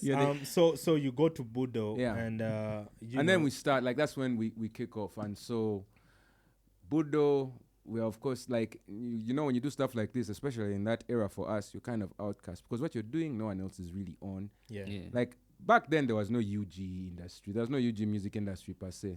What year was that? 'Cause I'm not gonna say. And there were rappers. Yeah. Actually, rap was the biggest part of the UG industry. Yeah. None of these Who was guys. rapping None at of that these time? guys were. I can't even name some of those cats, except one, except two. Three. Ibro or stuff like that. The Bataka squad. I'm just going to say Saba Saba and Babaluku because I'm not going to sit down here and name every name. Everyone. Sure thing. You think Wu-Tang was big? Was Lyrical G My at that God. time? Now, Lyrical G was an affiliate. So he's the other person I was going to mention now. Lyrical G was an affiliate of Bataka and even sometimes almost repped them, but Lyrical G was doing his own thing. Yeah. Especially because Lyrical G was straight English. Yeah. English hip-hop, right? West Yeah. Coast influence, Brother Lin Chang. Long stories. Yeah. Now, when we formulated our group, it was in Budo, and we had some people outside of that group, and one of those people was friends. This was Urban Thugs. Yeah. Now, in Uganda, they had refused, so we had to become Urban Life. Urban Thugs. What influenced the name of the group? Anyways, he okay, explained. back You guys then, used to wear trousers. You see, back facing, then, that we were past that at that point. Leave me alone. Rebels. Rebellion. Now, you know, the thing we didn't, now here's the thing. Now, the thing about hip-hop has a very dark past. Yeah. We love hip-hop, and hip-hop is powerful, and it's deep, but it's very, very rugged. It's very criminal. There was a time hip-hop was associated with crime. It's criminal. It's and it's not even because hip-hop was just like this. It's hip-hop sold itself and sold its image. Yeah. And the corporates who bought it dressed it like a slut, a hoe, a killer, a thief, drug dealer, gangster, a drug dealer, a thug. Because it was also busy dressing the entire African American society like that. The West. So they used hip hop to really help instill that. Yeah. So all the teachers, the what, like all of these groups like Poor Righteous Teachers and groups like the Jungle Brothers and groups like which were big core hip hop people. Yeah. Like the money wasn't given to them. It went from the disco lover, the disco guys, a hip, a hop, a hip to the hop, Yeah. the hip hop, you don't stop to whatever. And then it went straight to the gangster rappers. Yeah. So us were influenced by those guys because I gangster can rappers were on imagine the at West that time. Coast Yeah. and The thugged East out Coast. niggas was Yeah. on the East East Coast. Coast. Yeah. So what thug life? Yeah. Because we were like Wu-Tang Clan. That- And that- Wu-Tang that was Tupac drug for real, smoking, thug drug life. dealing, what. Yeah. Yeah, Yeah. thug life. Right. Yeah. So that group. So when we went to Sanyo and we're like, we're signing up for this competition, which Urban Life won. I was on Yeah. one tag. They were like, we are not going to have you on national radio, Radio, Yeah. calling yourself thugs. calling yourself thugs. Yeah. We don't have time to deal with governments. Yeah. So Yeah. you change your name. Yeah. So it changed to Urban Life. Yeah. Now, before all that happened, we would rap on in the holidays together, and Lyrical G, all of us, we idolized him. So he took those Yeah. rappers under his. Yeah. His the wing. umbrella. Yeah. He took those rappers under his wing, and one of them was a very chaotic, very volatile guy called JT. Yeah. Very, Yeah, very JT the calm, nice producer. guy, the producer. So nice Yeah. now. Yeah. But JT was the biggest instigator. Shout out I to won't you, get JT. into Go specifics, production. but let's Yeah. just say there's this one other group, and they were doing their thing, Yeah. and he went after them by himself. Kavuyo. Yeah, after them by himself on wax, of course. Where's Uganda? And these were kids. We Yeah. are kids. Those guys, some of them had a bit of weight to them. So they were like, we are going to find this guy. And Thump we are him. going to what? Now on our side. What happened On though? our side, Like, yeah. what Let me get to it. kicked off that? Yeah. What kicked that? No, as in one day, like I can't get into the Just specifics. voice. It happened at Deviate. I won't Yeah. get into the specifics. But But I think that day, remember when I told you that list, that Yeah. gatekeeper list? Yeah. Yeah. So now those guys are always on that list. Yeah. When they don't write your name, you don't appear. Yeah. Now them they were always on that list. They were Yeah. always on that list. Right? Yeah. They had built whatever relationship to always be on that list. Yeah. Us, you had to get there at a certain time to get on the list. Now that day we got there early, and we got on the list. Yeah. And the list, You the see, time ran out. Yo, hold on. This is the challenge. with Let him hip-hop. give the story. Let Hip-hop. him give the Yeah? story. No, let us try to be as real as we can. Keep it I 100. mean, No, what- here's the thing. Let's keep it 100. I mean that's clear cut. Like what do you exactly want? like mention So clear these cut was names. on. They were on the list. Like they knew how to Exactly. get on the list. Yes. Yeah. Right? Because they had a huge community. Like guys came from Green. Like they knew everyone. Yeah. Yeah. So they were always on the list. Now us, we didn't know everyone. Us, we were getting on that list based off of skill. It just was like that. Yeah. So for us, no one knew us. They only listened to us when we rapped. Yeah. Yeah. Now that So day, I'm we trying had to gone out understand, of our was day, our Clear way. Cut already out when you guys were coming out as Thug Life? Nah, they came out Oh. around them with Thug Life. We came around out the at same time. That's so Around the funny. same time. As a crew. Yeah.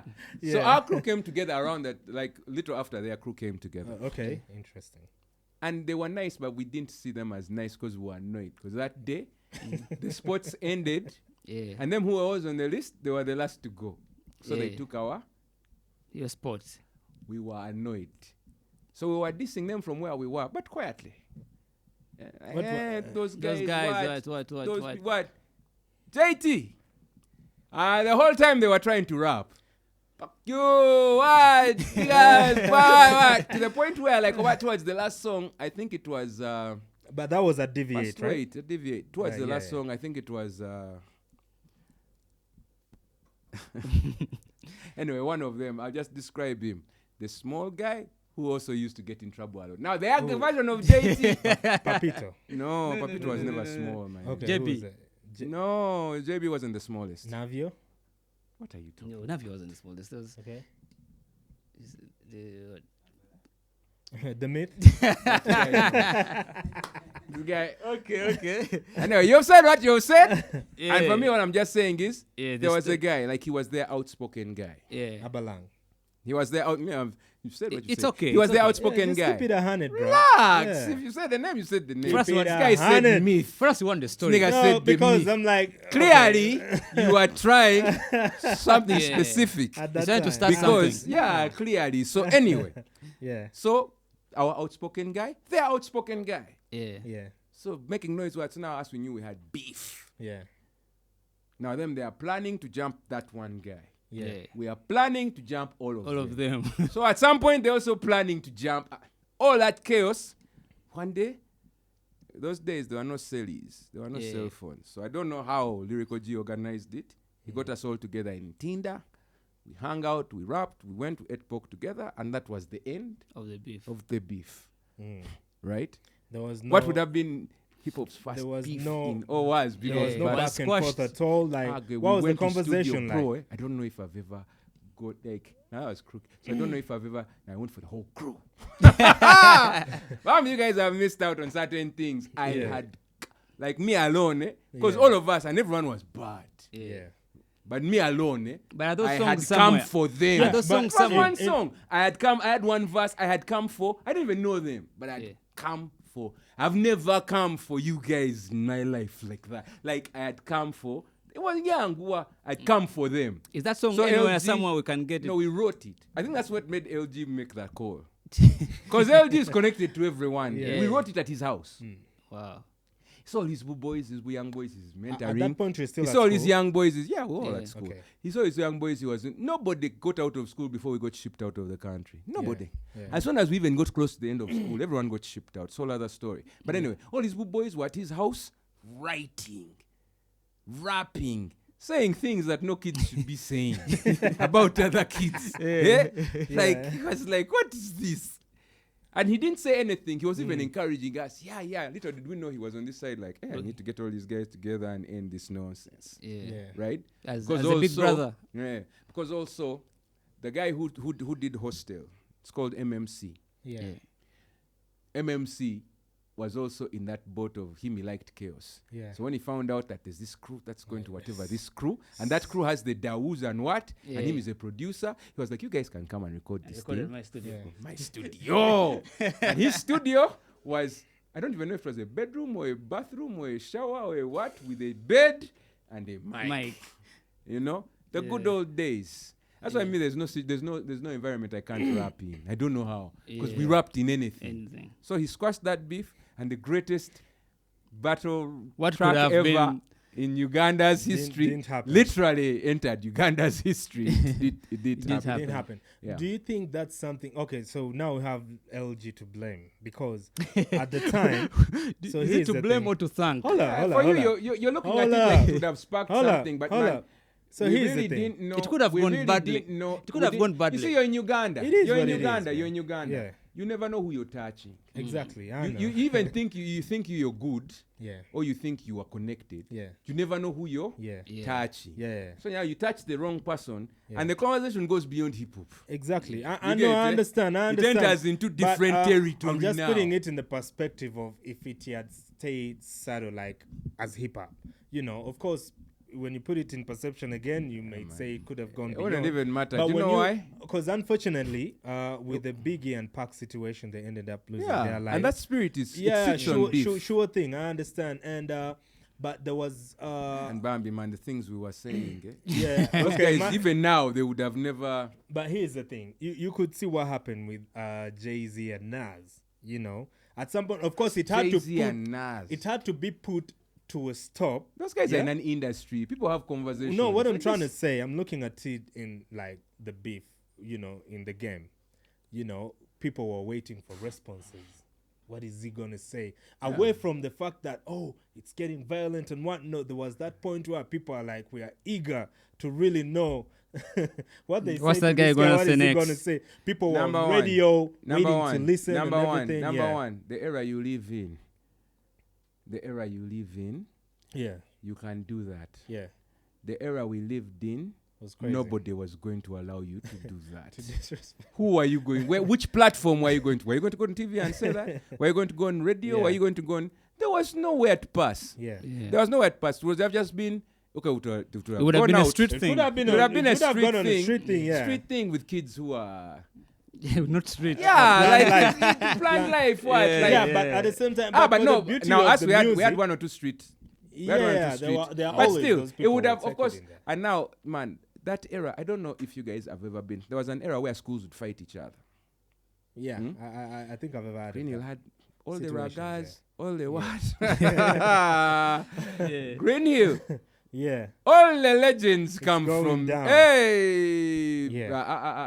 That wouldn't have gone well for us because those guys have always been kind of sized. Yeah. But they were the smallest guys in their school. Like, Yeah. in terms of all the guys they knew were bigger than them. What school was that? Green Hill. Green Hill. Oh, yeah. All the guys they knew were bigger than They them. were eating a lot And everyone of, was happy. sausages and stuff. Overfed babies. Yes. Fried Everyone fish. was happy to get in a. You leave this guy. Everyone was happy to get in a fight. Eh? Everyone was happy to get in a what? Yeah, No, fight. kids And were that's always man. That's eating the chips way we and came chicken. from. Where I came from. We needed a few extra meals to catch up with people. It was it. And Yeah. all of us guys were not that. Yeah. Yeah. Guys were not that. Like you can see those pictures. We looked like we had a way to go. Everyone was still Yeah, small, yeah. but of course Kwashako. back So- then, so- like, so- the situation before you were shipped out, you know, from that time. now the situation Where- before we shipped out was yeah. cats was getting money. Kids were Yeah. getting because now from where? when we came, you see now you Music? say if you say like you have LG to blame. Now for I know us, it was an what abstract I of, say that like no, we yeah, have LG putting to things thank. to because when he organized us like that, yeah, Money started flowing in. money. yeah, You see all these companies, the sponsorships and what? Yeah. We were the first. yeah. We were the first actual like what? Brand Brand ambassador. ambassador. We were and the first to get those endorsements now and high everything. high school going into university, brand ambassadors are still kids, and the guys who are giving the money was still the same guys who give the money now. Yeah. Alcohol brands, Yeah. Telecom companies. telecom, what? But no, Beverages. yeah, yes, but no one was giving money.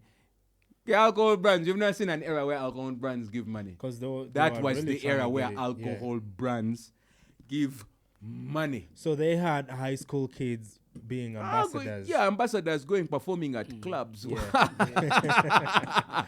It was chaos. Yeah. Now I think, man, because I don't think our parents knew each other. Yet somehow all of us got shipped out at the same time. Yeah. Yeah.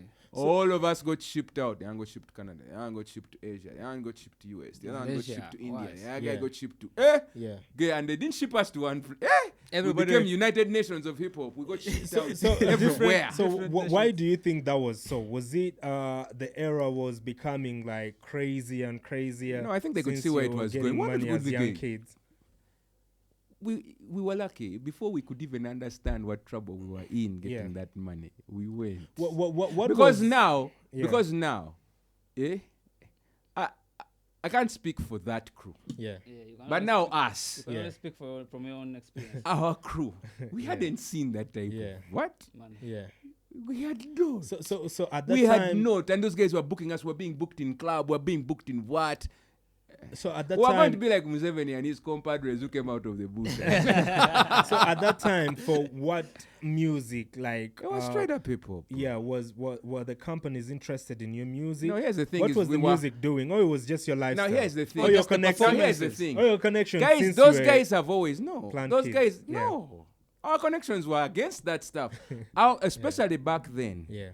The music that that they watched that was okay for them was R&B. Yeah. So Usher.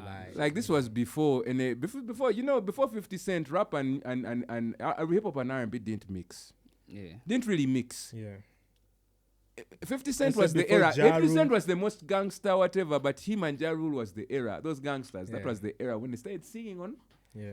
Melodies R&B and hooks stuff. and shit. Yes, before that, hip hop. You'd never hear a hip hop guy on those things. Wu-Tang Clan. So Ain't nothing.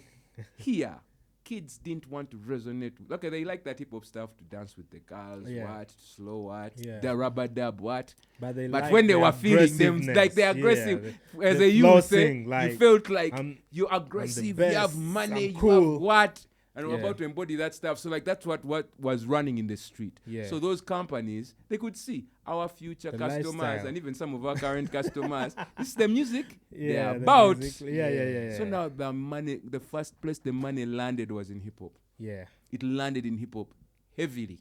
Yeah. It landed in hip hop, but when we left, we also were the only guys who were outside of LG and the Bataka. Yeah. We were the only guys who had started really doing UG hip hop like Yeah. that, Yeah. minus Sylvester and Abrams. And they were a specific thing. Yeah. That was real B-boy what hip hop. It Yeah. wasn't trying to cross into the Yeah. The mainstream. which is why LG had that huge East African Party and that album, Yeah. because he was the only one left. Yeah.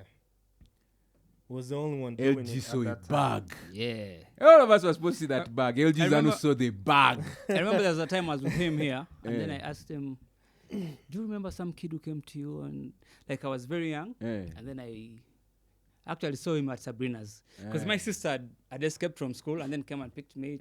So that kind of situation, I was like, sound planned, but continue. I like your music. Like I was very young, so I was asking him, "Do you remember that?" He's like, "Man, I was." He was up there. He was like, gone. He was lit. Like remember. Even when you don't have alcohol in your system, you're not sober. He was not like that level of intense energy combined with money to make it. But he saw a bag. So would you? He saw a bag because that was an official East African anthem. Yeah. East African Party was an official East African anthem. Yeah. Like he saw a bag. Now for us, you are that side. We were gone. You are eating books. But what also that meant was, there was a gap when there was really no hip hop in UG. Yeah. By the time you guys came back, the other guys had taken over. The other guys, because now all the UG English UG rappers go on except LG. Yeah. So actually, like the scene would have been very different if you guys had stayed. If we had stayed, it would have been very different because the English speaking artists were the ones now getting all of these crazy endorsements and opportunities. These guys went to the Cora Awards. I remember. It was crazy.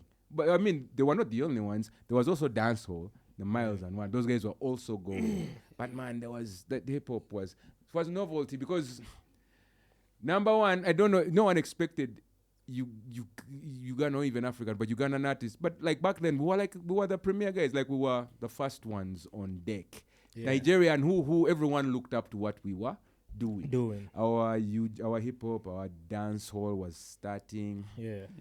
We had the R&B cats. We had the most legitimate looking people. Yeah. The Morrises and the thing I usually used to ask myself, and like some people is like, where did we go wrong? Because there was a time when the MTV base had just started. Yeah. We were having we were videos there, and that stuff. We were heavy. It's just. And then time came when you do not see Ugandan video. Because you see, that's the thing that's the problem. By the time the consistency. You feature like a Ugandan video on MTV base, it's like we celebrate. It was the reason that DJ Bush Baby went to Tanzania. Yeah.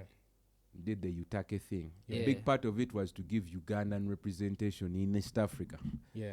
But according, like even Africa with the Channel O's and what, we had big people in. Yeah. We started to have big people in those places, but there was a disconnect. We didn't have anyone who was feeding them our music. Yeah. It's like for me when I came back, as soon as I sent it to them, they said, I had a song called Pesa. We even fell out with the producer. JT did it, but the producer saw it was going. He had allowed us to use it for free, but when he saw it going, instead getting us struck down on YouTube. This is before Tutu said. Yeah. It's just like, this stuff is coming out of UG. Send. So they rotated that stuff like crazy. Like, we had some real opportunities that we didn't really make use of because we were not organized. There was no... That's the thing. Like, for me, it's always been this thing of Ugandan music industry. Yeah, there's parts of it there now, yes, but it's still not... Maybe because I know what I feel it could be. It's not yet an industry. What it could have become.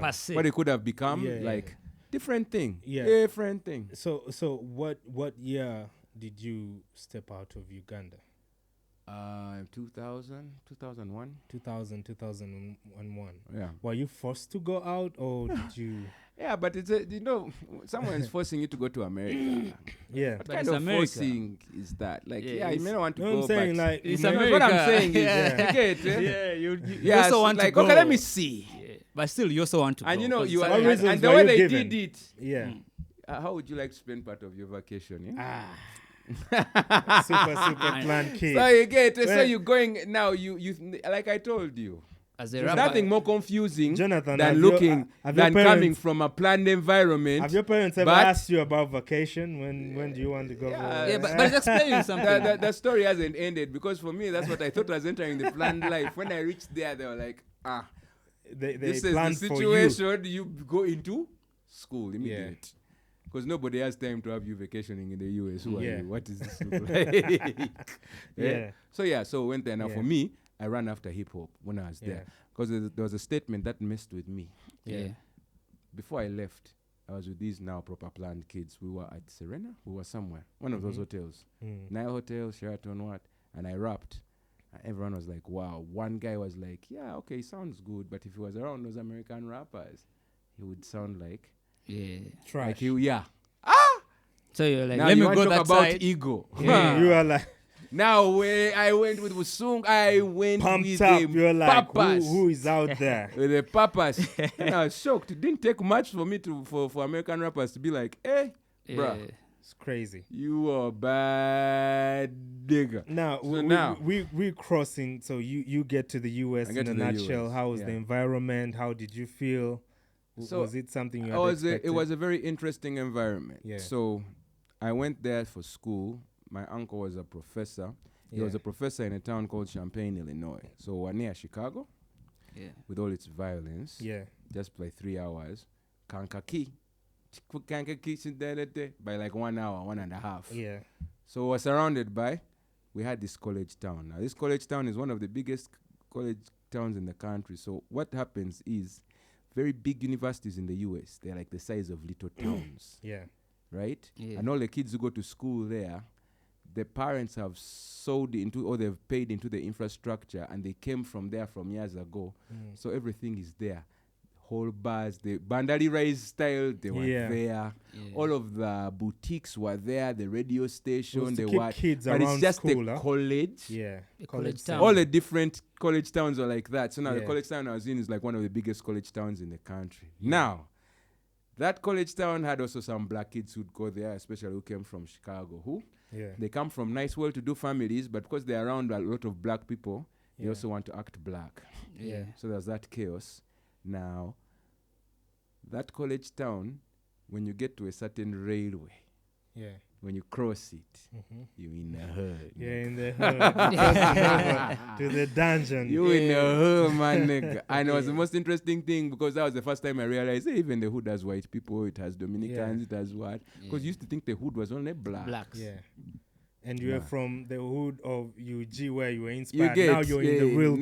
Now you're in a real thing. You're in a thing where your boy who does music, all 5 of his brothers, their occupation from morning to morning is to sell same pair of clothes.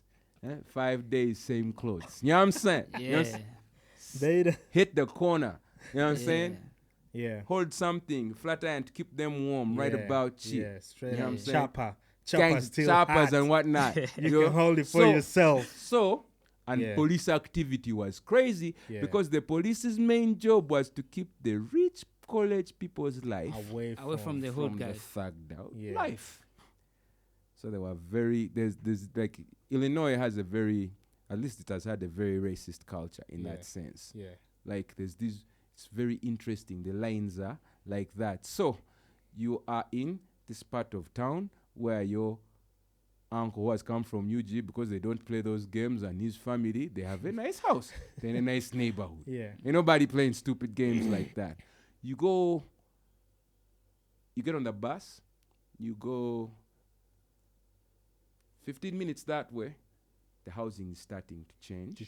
A little bit. You know where then you the are. road turns like, then the bus turns like this and goes towards the school area. So now you get back to, and there is a trading, it's like middle of town is like all the movies, the what, everyone goes through there. Now when you go from school to town, there are many buses. There are buses that pass through the university, and by the now I remember, the buses that went through the university looked really nice. Yeah. They were the same bus, but these ones smelled different. Yeah. The ones that went through the hood. The hood. And they didn't really go through the hood. Yeah. The other buses went directly in the middle of the university, through the university, what. Yeah. These ones went on the side like this. So at certain places, you'd have to jump out and walk in. Yeah. And it wasn't like people were getting killed every day, what, but you knew at any moment. Shit's going down. At any moment. Yeah. Because the African-American culture, guys moved around a lot. Why? Yeah. If a guy did something in Kankakee, he has to run away from here. Nah. Someone does something crazy in Chicago, he has to come to his relatives in. Yeah, hide. No wonder when we watch the movies, once he does something, he's packing his clothes. You're not saying. Yeah. Because you need to get out of the jurisdiction of those police. Yeah. If your thing isn't too big, they'll let you. They won't. They won't come. They are not going to unless going, really it's like they're not going to come fetch you all the way in a different part of Illinois. Yeah. So you're there, and even the white boys were crazy. And then a bunch of them sometimes would go to, like, there were times when we would do like summer school in the college, community college, whatever. So you mix in with so many. There's sometimes when people cross from the community college to the university, and then vice versa. And like if you're doing bad day in this, you can go back to the community college and get your credits up. Yeah. So you mix in with different people, and then the people from the hood, some of them were trying to do their thing. They come to the university because if you paid the money, you could do the class. Yeah. Which was very weird. And you could do 4 classes or whatever. Not UG where you had to do back then, man. Felt like we're doing 100 subjects. You could specialize. You get, if you're doing your literary things, or you're trying to study to become a journalist, what you can do those things, and literature and what. If you want to do history, and if you want to get into politics, if you want to do social science, if you want to do art, if you want to do graphics. Right? Here we do the whole thing. If you even want to do media, like radio, like that's the first time I saw the radio station at a community college. They had a radio station people listen to. Like on Friday nights, we'd go in there and we'd take over. We just rap. Yeah. We would just rap.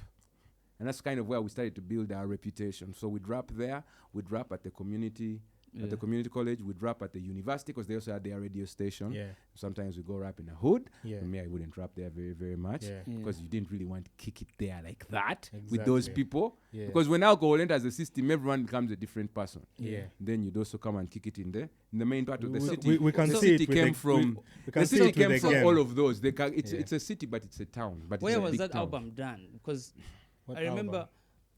I don't remember the name. Cause African. Yeah, because I got a CD from a friend of mine who was from the US at the time. Yeah. All I remember was the name Crooked, and it's like, this guy's a Ugandan. Did you do it from? I don't really know. Okay, now I did 3 albums from Illinois. Okay. Then I did 1 album in Vegas. All the Crooked albums, I did them in Illinois. Yeah, because I listened to that shit and I'm like, the guy's like, this guy's from Uganda. I'm like, no. No, like. But you know, living Uganda, what were you called? Crooked. So when you got to the US, other names, but I was Crooked. Yeah, so when I got to the US for a very long time, when I was there, I was Crooked. And when does it transition now to Crew? Life. Went through life. Life was because Crooked was like hard MC, hard MC, but hard MC seemed to mean hard life because life was before life was too much, but it was adventurous and it was fun. And being an MC had so many benefits. Yeah, especially with ladies. Yeah. But life was hard. Yeah, but before you even get into when you transitioned, like for how long were you Crooked while you were in the US? Now here's the thing. Yeah. So I go there, I'm Crooked, I'm nice. Yeah. But now, that school also had a battle culture. And that battle culture, there were Illinois cats, there were Champaign Illinois cats. They were kind of nice. There were Kankakee cats. Those guys were dangerous. There were Chicago, Illinois cats. Yeah. So, towards the weekend, like the 2 nights, Friday night, Saturday night, you couldn't call yourself an MC if you didn't go do the battles. Yeah. And even the college kids who come from all over the country, some guys there would rap. Yeah. That's where now this freestyle thing came from, where you couldn't really, like, me, like... You didn't have time to write. I went there trying to battle guys writing. Just embarrass you. They embarrass you, they say you've choked, you're frozen, then they just freestyle about you top to bottom. You're saying, yo. Yeah, like... Check it. So slowly I became... ruthless beast. I became a monster. I became a monster. But I never... Now, there was a guy who kept me sharp because I never really beat him. I would whoop everyone in my section. Then we would do the final. I'd find that guy. And him, You couldn't allow. That guy kept me sharp. Is he still rapping, though? I don't know. Yeah. Now, the funny thing was, those guys got beef with us, but why got beef with me? Because now, the battle thing is one thing, but now on a song, you couldn't mess with me. You couldn't. Yeah. Get down my pen was elite. Because you don't really know who's going to come off nicer. Yeah. So, guys beefed with that, like, and I was making moves. So guys, and for me, I had this thing where the hood loved my stuff. The hood loved me, even though I didn't talk their gun. Because now for them, that's all they. I used to wonder why all these guys talk about is guns and drugs, violence, and shit. You meet them, you understand. These guys. That's the life they live. That is literally the life they live. All their friends have been to jail. All of them are harassed by the police. All of them have lost someone to gun violence. Yeah. Whether it's their other people who have killed, or it's local disputes like home disputes, or it's the cops. Yeah. Like, that's a life they know. So when they go to the club and they drink that expensive, you watch who you get in fights with. Now for them, one example I'll give is like when the black chicks would come in the club and you were rubber-dubbing them. Yeah. If you didn't do it like you were having sex, they'd start abusing you. Yeah. I never forget that. They'd act like you're impotent. Because for them, you have to rubber nigga. They knew nigga. The guys who come from jail, like it's crazy. Yeah. It's crazy. Even the girls from the university, those were the type of guys that they gravitated to. Yeah. So there were so many cultural little cultural things, little things that, and it's a lot. I could get into so much, but the thing is, I will say that battle thing, it really like honed what I did. Then we did that thing with Ruckus. That was the third album. Yeah. That was the third album, the African album. Toured around the country. Yeah. Ups and downs. So you did a lot, got money, and was still struggling. So life was. Then, now, when I just started to get money, the recession happened. The economic recession? Yeah. Yeah. The recession that turned US upside down. Yeah, that one happened. Because now, I remember that was around what year? That was like 2007? 7, 8. 8. Okay. Because now I started touring, I started booking gigs, we started getting into festivals. So I was making $1,000 because I think rap that for 30 minutes. That was the time I got your album, 2007 and 8. I was like, but what crazy. Did you have a crew? Did you form a crew then from there? I was part of a crew, but the crew was local. Yeah. But even in that crew, I was the guy who stood out. Yeah. What was the crew called? I don't even remember, man. We had some weird name. Yeah. When some stupid name, man. One of the rappers is called Cornbread. So just know. you were doing this thing of Tupac, Idi Amin, Gaddafi. No. Just Cornbread, hot dog. We had a name that I wouldn't even be proud to hear. Hot dog, pizza. That's funny. But we had a name that I wouldn't even want to remember right now. And then the local DJ, like the local acts, like the local hip-hop scene, we were integral to it. We were the scene. Yeah. And in that scene, I really stood out. So even when I'd go to anywhere I'd go. Because there's if you look up Crook, there was a time when Exhibit C came out by what's the name of that rapper? The rapper where Kendrick, the Big Sean and this rapper did a song where Kendrick was battling everybody. That's the song where him and Drake's beef first started. What's that guy? J Electronica. He did Exhibit C. I took that beat and I did 100 bars. I called it Exhibit K, and I could do them live. I would do them live. Yeah. Bruh, it was crazy. So it was a different thing. Would you say, because the situation, like we usually talk here, situations whereby the environment is not so conducive for you to just take off so easy. So while you were there, do you think, because at that time you're still, in college and everything, but like when you set off and you started getting money and everything, getting a bit of money, even how easy was it offers for you? Did you need like a crew? Now the thing was to back you up, or you could just I also came from UG. Yeah, I had a little bit of grit to me. I'd come from the struggle. You see, the thing about the US is even the idea of we're hustling, we're struggling. I'm like, bro, you haven't hustled. you don't know. There's a reason why 50 Cent lad had got his chain took. You're not seen. Your idea of it's relative. At least but on the relative side, if you take your poverty and I take it to another place, you'd be rich. You get. You'd be rich, There are people who are like, we are poor and they're in houses. Very different. Very, very different. So, I had a hustle mentality. I used to be lazy here, but then I went there and I realized I wasn't as lazy as I thought, because I had a hustle mentality. I'd be out in the snow putting up posters for my show and stuff like that. I was on a hustle. I was a different guy. I was on a hustle. It's just because of my Christianity, I got saved from a lot of things because labels started approaching me with deals. Yeah.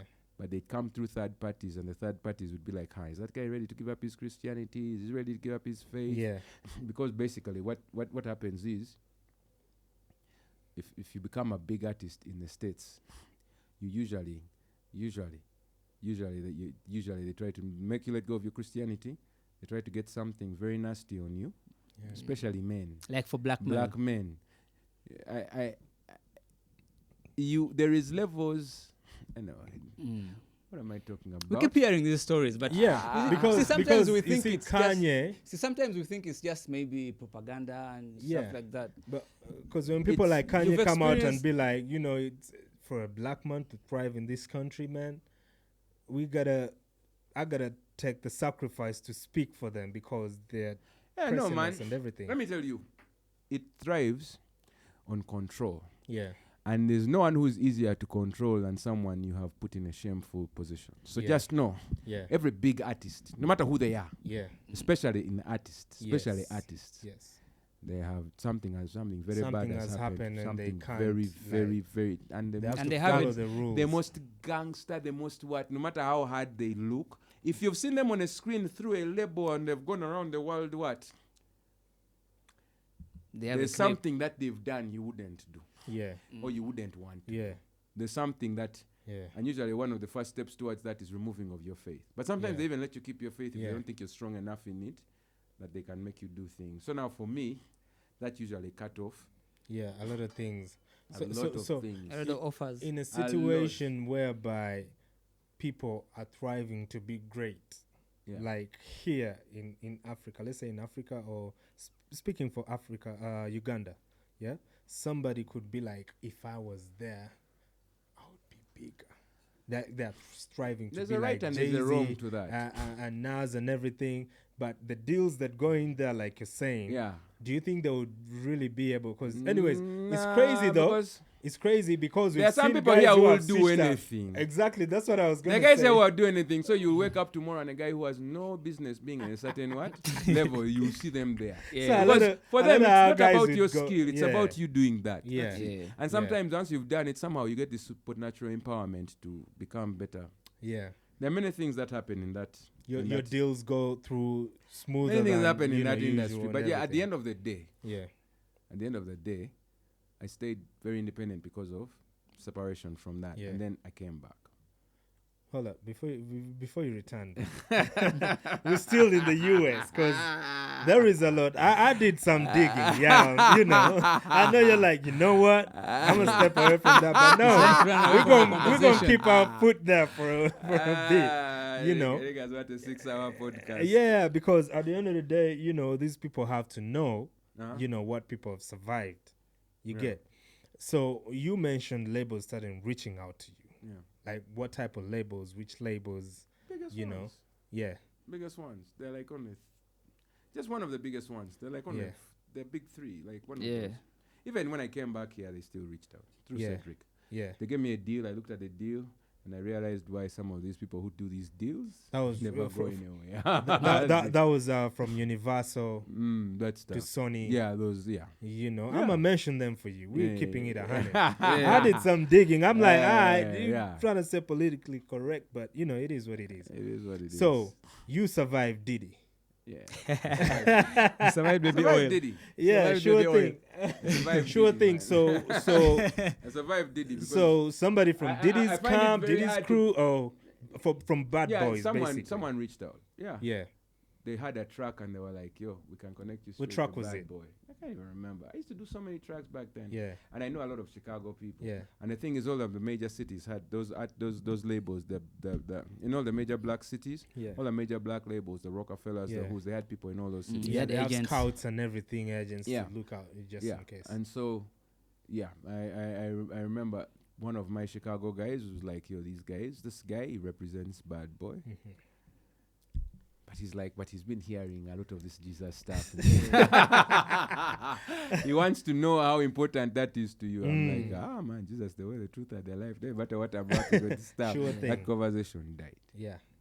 And that's amazing. And I think that's what has kept Africa's culture intact. Yeah. In terms of the things we believe in. Yeah. Regardless of what we don't have. Because there's nothing those guys won't make you do. I find it very hard to believe that they survived. Everyone who says they survived. I find it hard. Yeah. Because Diddy, in black entertainment, black hip hop entertainment. Yeah.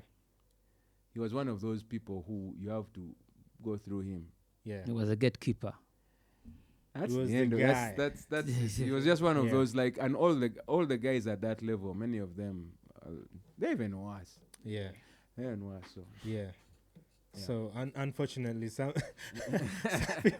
some people crossed that line. You know, we saw Burna Boy getting in there. People started speculating, like, yo, you know, Homeboy got a Grammy and everything. So I think it explains a lot. Not saying nothing, but you know.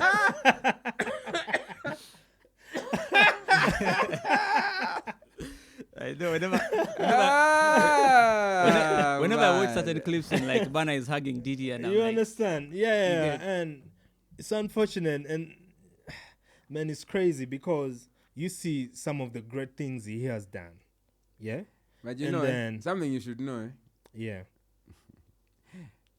You're looking at Diddy, but just you confusing the face with the entire body. Yeah. You're confusing the sickness with the symptom. Yeah. Everything in that system was infected. It's exactly. Just Diddy was the one who stood out, and he done really well, successfully getting. Yeah. But just know everyone who people might idolize, people might look up to, people might admire. They do a lot of things. I'm just saying. You know?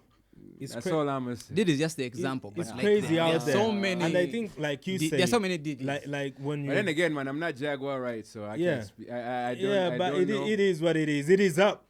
It is up. It is up, man. Okay. It is up. But the thing is, just like you said, you know, when we were talking about how GNL took off and everything, you get to realize that probably in the US, the people who stayed 50-50 and didn't blow up so much and they tried to do right by what they were doing, you know, they weren't, I guess they didn't conform to certain activities. There were some people, there's a bunch of people, there's a bunch of acts and artists who, us behind the scenes, we knew they were backed by very rich people. Yeah. So like rich girlfriend, rich what. Yeah. But they didn't cross, and they were very talented, but they didn't cross certain levels of. Now, those were people who we just automatically knew hadn't drank the Kool-Aid. Yeah, they didn't drink the baby oil. Yeah. They didn't sell out. They didn't do what they do to do what they do. Like, because otherwise they would have. Yeah. You could see that they were supposed to cross and never did. Yeah. Usually. Like something was stopping them from usually they didn't take the step to just escalate. They didn't. Off. They didn't. So and there are quite a few actually. Artists who are buzzing, doing great things, and suddenly either you even don't hear about them anymore. So it seems like they stayed at a certain. But man, it's crazy because recently I saw a video of ASAP. Guys in the comments always be wilding out. They're like, why is he walking like a lady? You understand? You're going to have to talk to those industry sources. You know, but it's crazy. So you still in the US, your rapping takes off, labels are trying to reach out and everything. And I understand you be performing. Yeah. You were performing. Yeah. What are some of the places you went to perform? Some of the people. Did you collaborate with any of the big artists that we know? I'm sure you know. I've heard of some of them that you'd open up for performance and everything. I know. Like there were some decisions that we made that in hindsight might have been a bit stupid. Yeah. Because it's one time. Yeah. Because OK Player, which is the publications connected to the Roots, like the Roots manager. Yeah. They basically behind the magazine. Yeah. One day the Roots were coming to a university nearby. And this was after I'd opened for Wu-Tang Clan. Yeah. So they were coming to a university nearby. And think I just done a show with Lupe. I just done a show where I was right before Lupe Fiasco. Yeah, I don't know why you're lowering your voice when you're saying this thing. But okay, let me. Yeah, no, I mean Wu-Tang Clan, Lupe Fiasco, Red and big. Meth. There's so many like. Yeah. Dead Prez. Like there's so many, bruh. Yeah. Like did a lot of shows. So like a lot of those guys are in the we did a lot of festivals. What was the process? Like one festival, you can know I was Wiz Khalifa. I was in the studio with Wiz, like, because Wiz is from Philadelphia, but a lot of his people are in.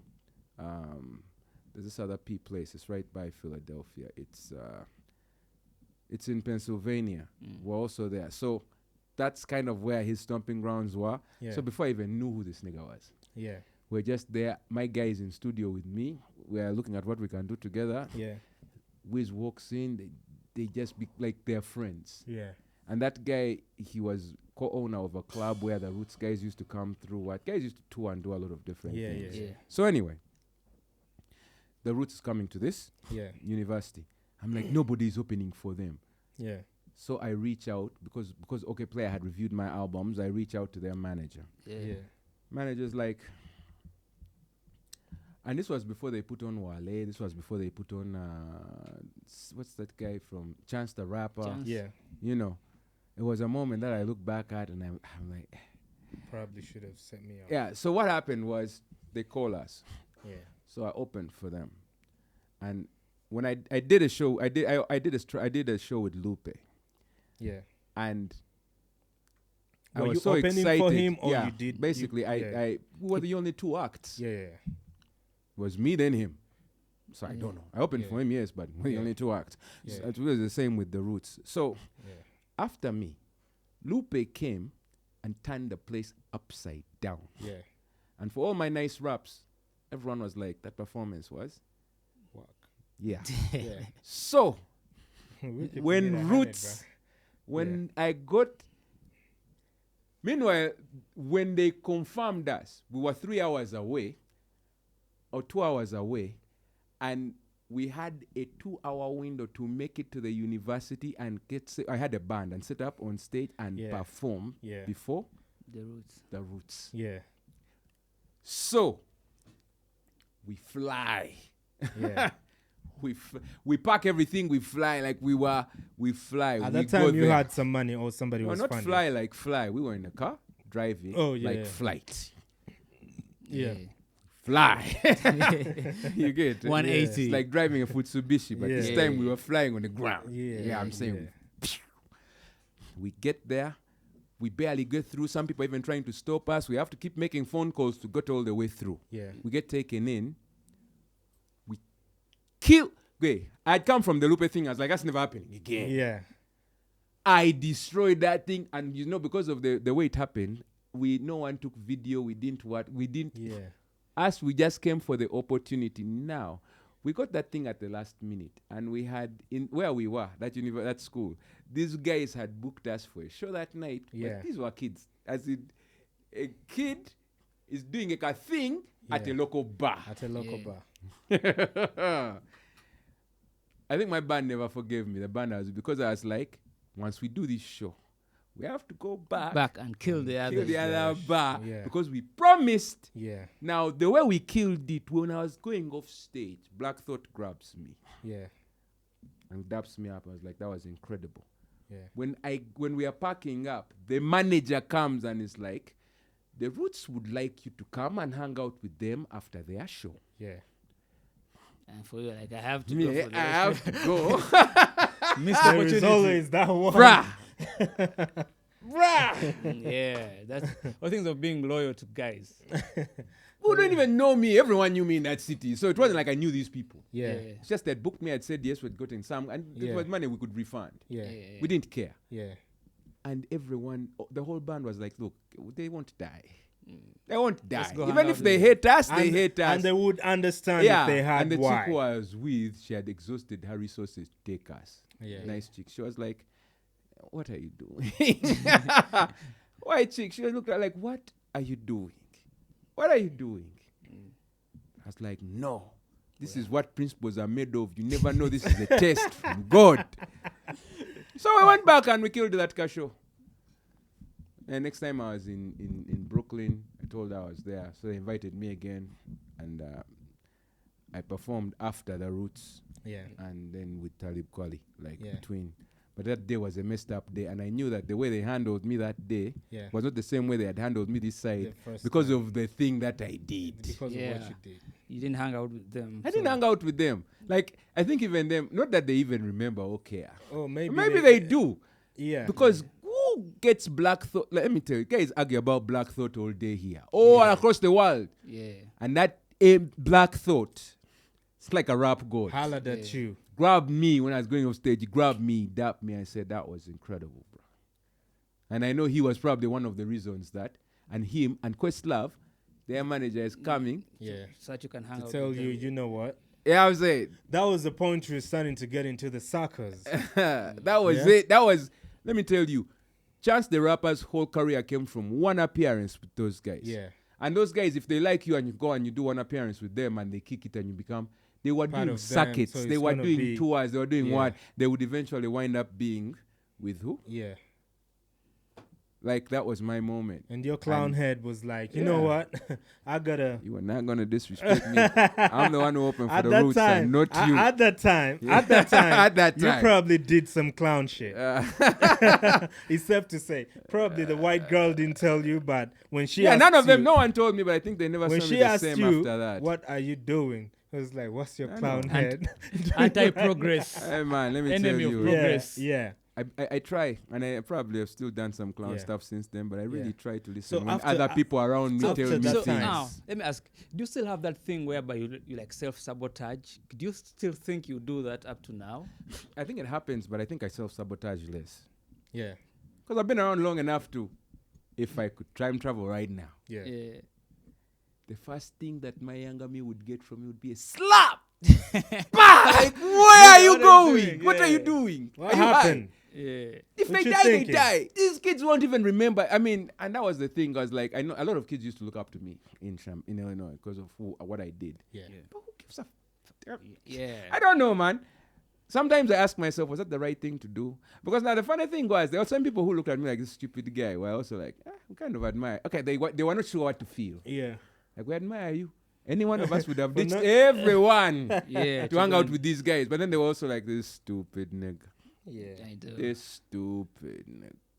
Yeah. It was at that time. So from that time, did you go on to perform on other bigger platforms or? Yeah, so now, an interesting thing was, in the years that followed, we got on platforms, heavy platforms. Yeah. And I was doing music with Manifest. Yeah. I met my brother. Manifest from Ghana? Yeah. We were in a group. Yeah. The group was me, Manifest, and a producer named Budo. Yeah. And he's big in Seattle. He has done some of the biggest arts in the world. Yeah. Right? And we put together a whole album, the first album. That was in the US. Yeah. Now that one, that level of sabotage, I can't really say that. Because now what happened was... You still sabotaged yourself. I did, but here's what happened. Here's what happened with that one. Clowning. Here's what happened with that one. Here's what happened with that one. Yeah. My music was going like this. My life was going like this. It was one of those things where, personally, I felt like I was now heading to your body hell. and not soul even were going my soul. They were all going in different directions. Yeah. My music, pew, we were going. Yeah. We were going. Yeah. We were going, like we were. Yeah. Pew. Yeah. And I moved from Illinois to Las Vegas. Yeah. And I had an encounter with the Holy Spirit, and I changed my name from Crooked to Ruyonga. Yeah. When I did, everything I done as crooked. I didn't know how to balance how to handle it. And so I reached out to Ahmed and Buddha, and Buddha was still like, he forgave me later, but and Ahmed has never, like, it really rubbed Ahmed the wrong way, but he's my brother. But it really was a moment that I couldn't, it wasn't been really easy to go back to again. Yeah. And I was like, I've had this encounter. Yeah. Right? Yeah. And so after you have that, some of the things even I was saying as crooked, because crooked was a real no-hold-barred type. Yeah. Yeah. You know what I'm saying? Some of those things are like, I don't really feel like that's me right now. Yeah. The album was coming. We even had a song with Tumi. Yeah. Right? Yeah. Incredible song. Yeah. And Tumi and the volume was a different, he was a different type of big. He's been big in different phases. Tumi as in Tumi. Stogie T. Yeah. This was definitely, now that level, that phase of his was, he was international big. That's when his band was touring around the world. Yeah. We had a verse from him. Yeah. We had a verse from Slug, who was the owner of Rhyme Sayers. Yeah. We had a verse from Brother Ali. Yeah. We had an album, had this. That album was like it was hip hop on a flawless hip hop. Yeah. I did things on that album I haven't done in a while. Like Yeah. I came for blood. We were crossing over. Yeah. We were crossing over. Probably would have been signed to Rhyme Sayers, and by virtue of that, those big, it was another. But that legacy moment, level. yeah. But that moment was the moment where also God, I had that for an encounter with the Holy Spirit. And he showed up. He showed up. You beeped him and You get it? He showed up heavy. My whole life changed. Yeah. So sometimes those sabotage moments are hard for me to gauge. Yeah. Yeah. Because I would never pick anything over that moment. Yeah. Nothing. So you land in Las Vegas. Yeah. What are you going to do there? No, man, my life was, like I said, pew. Yeah, sure thing. Like, so my cousin just told me, get out of Illinois, come Yeah. here. And me, I think that's how it, I was on the way to Las Vegas like God. I've come, in Illinois, I was already acting like things were going, what? I was losing I was losing it. Yeah. But now you're taking me to the place that I know the devil sits. Yeah. So either I'm going to die. I told him, either I'm going to die or you're going to come through for me. That's when he came, fetched me. So at that time, what were you doing? What was really making your life go? The life. Yeah. The life. Was it the things you're rapping about or the No. things you're doing? Doing. The life. Yeah. The little things of fame were coming. Yeah. And my Was starting discipline. to Yeah. get to And my you. discipline was not there. All the Yeah. man, there were nights I met people and did things. Like no person in their right mind would just go doing those things in terms of you would at least value, like, now what if this person has this? Where you get it? Yeah. There was a lot. I was doing a lot. Yeah. Because I would go anywhere I perform. I owned you guy. Yeah, Shorty is what? You get it? I was becoming your own big. Yeah. Personally. I was. And now that I was linked up with Budo and because those moments, everything you wanted was available to you. Everything. You were getting paid like crazy. I was getting some kind of pay, but that wasn't the thing. It was the life. It was the life. You get some pay, but anything I wanted was available. So I was partaking of the things that were available. Was that like from your friends' connections and, you get to places and where things were free? Me as me, bad. Yeah. My guys, bad.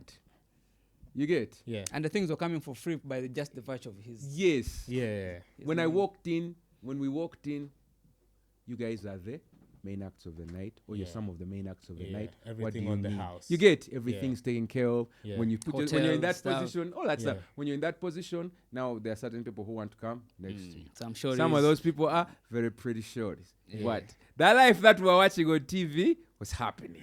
Yeah. So what was going through your mind? You're like, damn. I was in I a blink like, of an eye, what I was watching is what I'm living. Yeah, and I was like, the things you dreamt. Now, for me, the thing was this. I used to watch a thing on MTV called Behind the Music. Yeah. And in that thing, all these guys who crossed into fame, many of them, their life took them out. Yeah. So they never lived to enjoy that stuff properly. Sure thing, yeah. They enjoyed it for a season. Yeah. But there was no discipline there, so the life took them. Yeah. And me, I could see.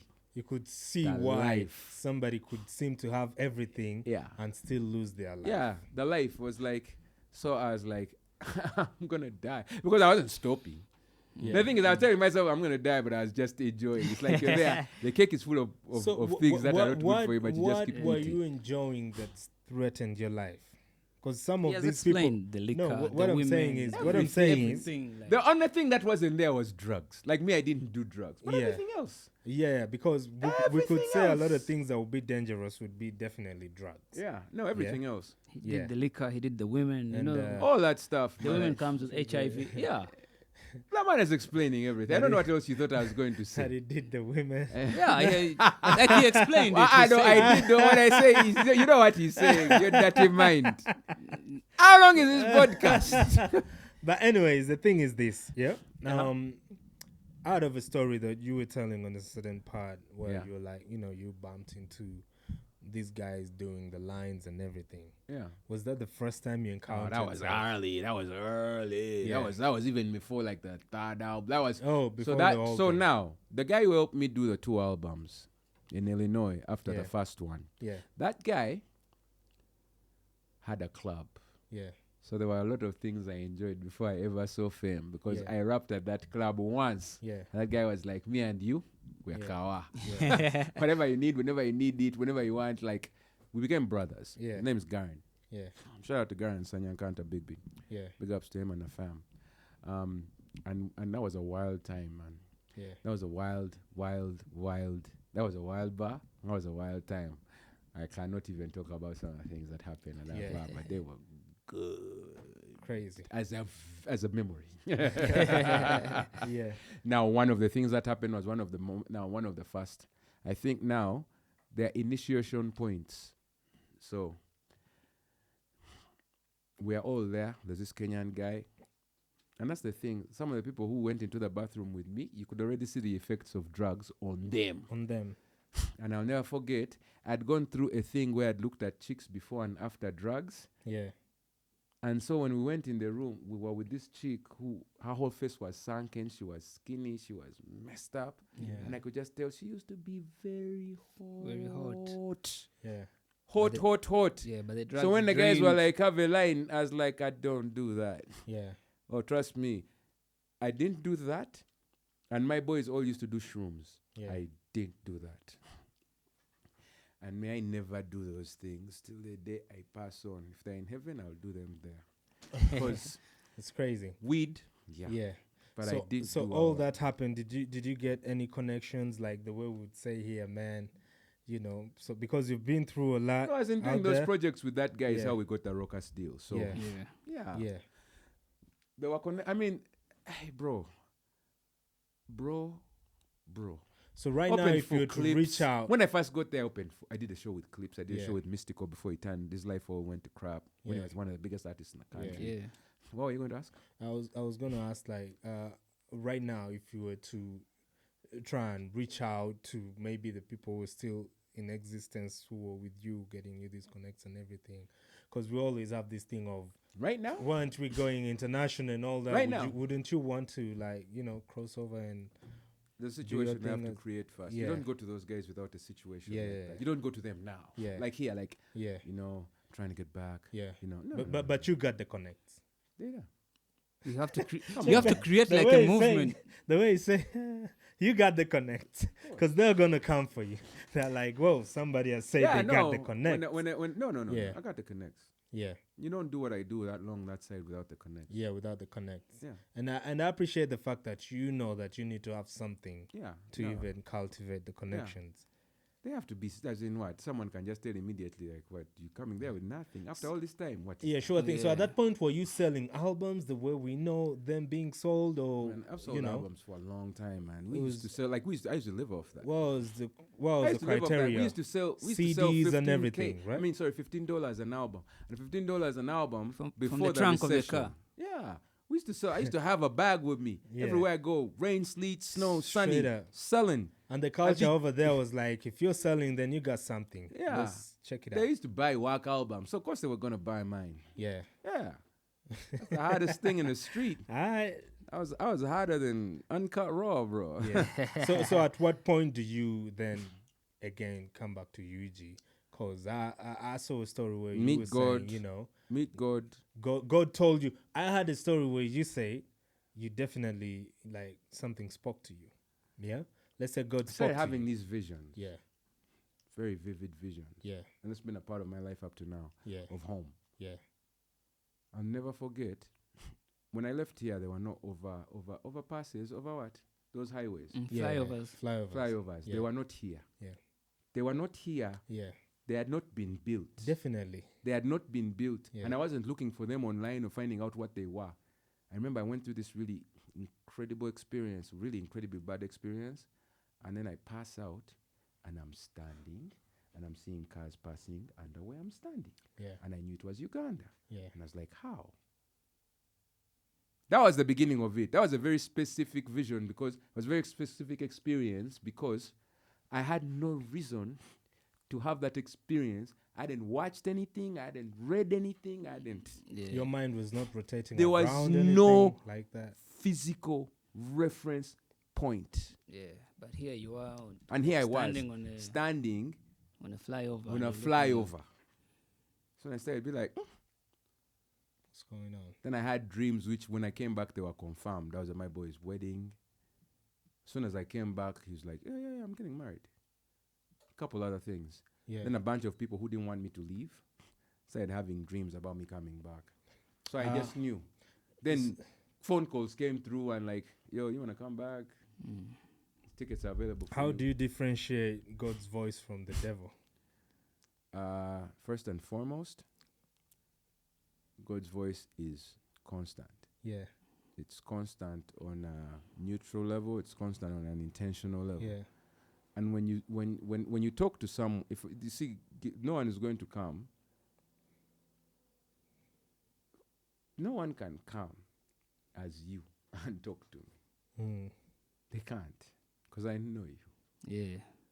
Yeah. They might do a very good impression, but then there's something that will be like. There will always be something. There will be something. I'll be off. like, this is not the guy. It's not that guy. Yeah. It's not that guy. Maybe so a small gesture. Yeah. And for me, I've had a very unique walk with God. Yeah. Very, very unique walk with God. Yeah. So on the outside, it might look like, that one is a heathen. Yeah. But for me, it has allowed me to see God in dimensions where the devil has a very hard time speaking to me on certain things. Yeah. Now, there are things that, one of the things about the devil, he's very good at making you feel bad. God usually speaks life. Yeah. God's voice brings you out of darkness. Yeah. The voice of the enemy, when you're done having those conversations or thoughts with yourself, there is no way out. Yeah. There is nowhere to pass. Like the Bible says. It's over. Like the Bible says, the devil came to kill, steal, and destroy. So that's his conversation. You know, we've had a lot of rappers, particularly Wayne, I've heard saying the devil on my shoulder, asking me to dance with him, you know. And that's the thing. Those guys have had very, very, very specific relationships with the devil. Yeah. Now me, I've had specific relationships with God. Like, yeah, man. So a situation whereby, you know, some people may be like, you know what? This decision you're making, I don't think that's God. That might be the devil because you're going to, you know, benefit from this situation. And you're telling us that you got to leave it because, you know, voice spoke to you and everything. Did you find difficulty with your friends and, you know, the people around you in terms of the decisions you had to make out of that? I did. Yeah. Friends, family. Like, for me, one of the very specific reasons I rock with the Prophet is because of my relationship with God. Yeah. Because I've been very intentional about trying to find out where God is and what he's saying. And so if I wasn't like that, I don't think I'd manage this guy. I wouldn't, because he's so different from everything. Yeah. He's so different from everything that I have known about Mena. But getting to know him and being around him as long as I have. There's a time you were getting cooked. Who knows God love because they want God so badly. Yeah. So badly. Like it's the only thing that matters to them.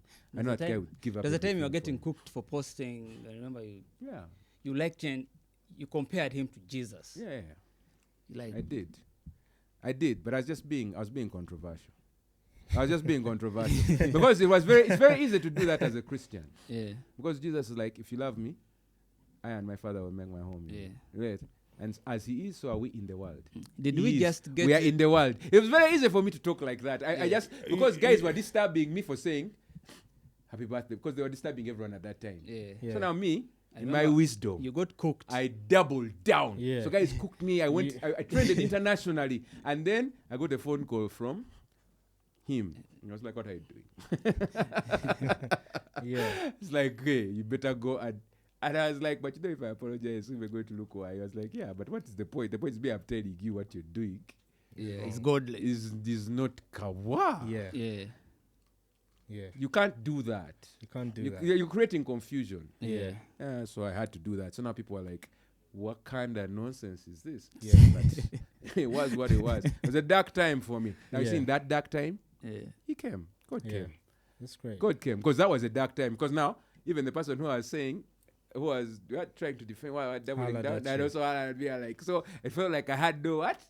You see, now in that moment, if it was the devil, he would have got you. He would have got me. Straight up. Yeah, so, and now when God came, God came vivid. Yeah. No need to be specific about that, but hey, he came. Have you ever been in a situation where you're like, you know what, with the things I've gone through and the things I've done? Yeah. Because Rose has a track where it was like, you know, my brother, if you go down tonight, you got to look out for mama, because I've been thugging my whole life. I got to look out for Kama. Do you think there are a lot of things that probably, you know, Kama, what do you think about Kama? Does it keep clocking in? Or how do you deal with that? I think Kama, yeah, two things. One, I think Kama operates outside of God. Yeah. Because Kama says, what you've done, you'll get back. Yeah. God is like, I'll cover you regardless. I died for karma. So how about a situation where God is saying, whatsoever you do to the least of my brothers, you do unto me? Yeah, he's saying about his brothers. Yeah. He's being specific. He's not talking about everyone. Yeah. He's being very specific. Yeah. God is not fair. God is preferential. God is a fair God. You see, that's the thing, is people believe God is a fair God, but he's not. Because he says so throughout the Bible, it's very clear God is not fair.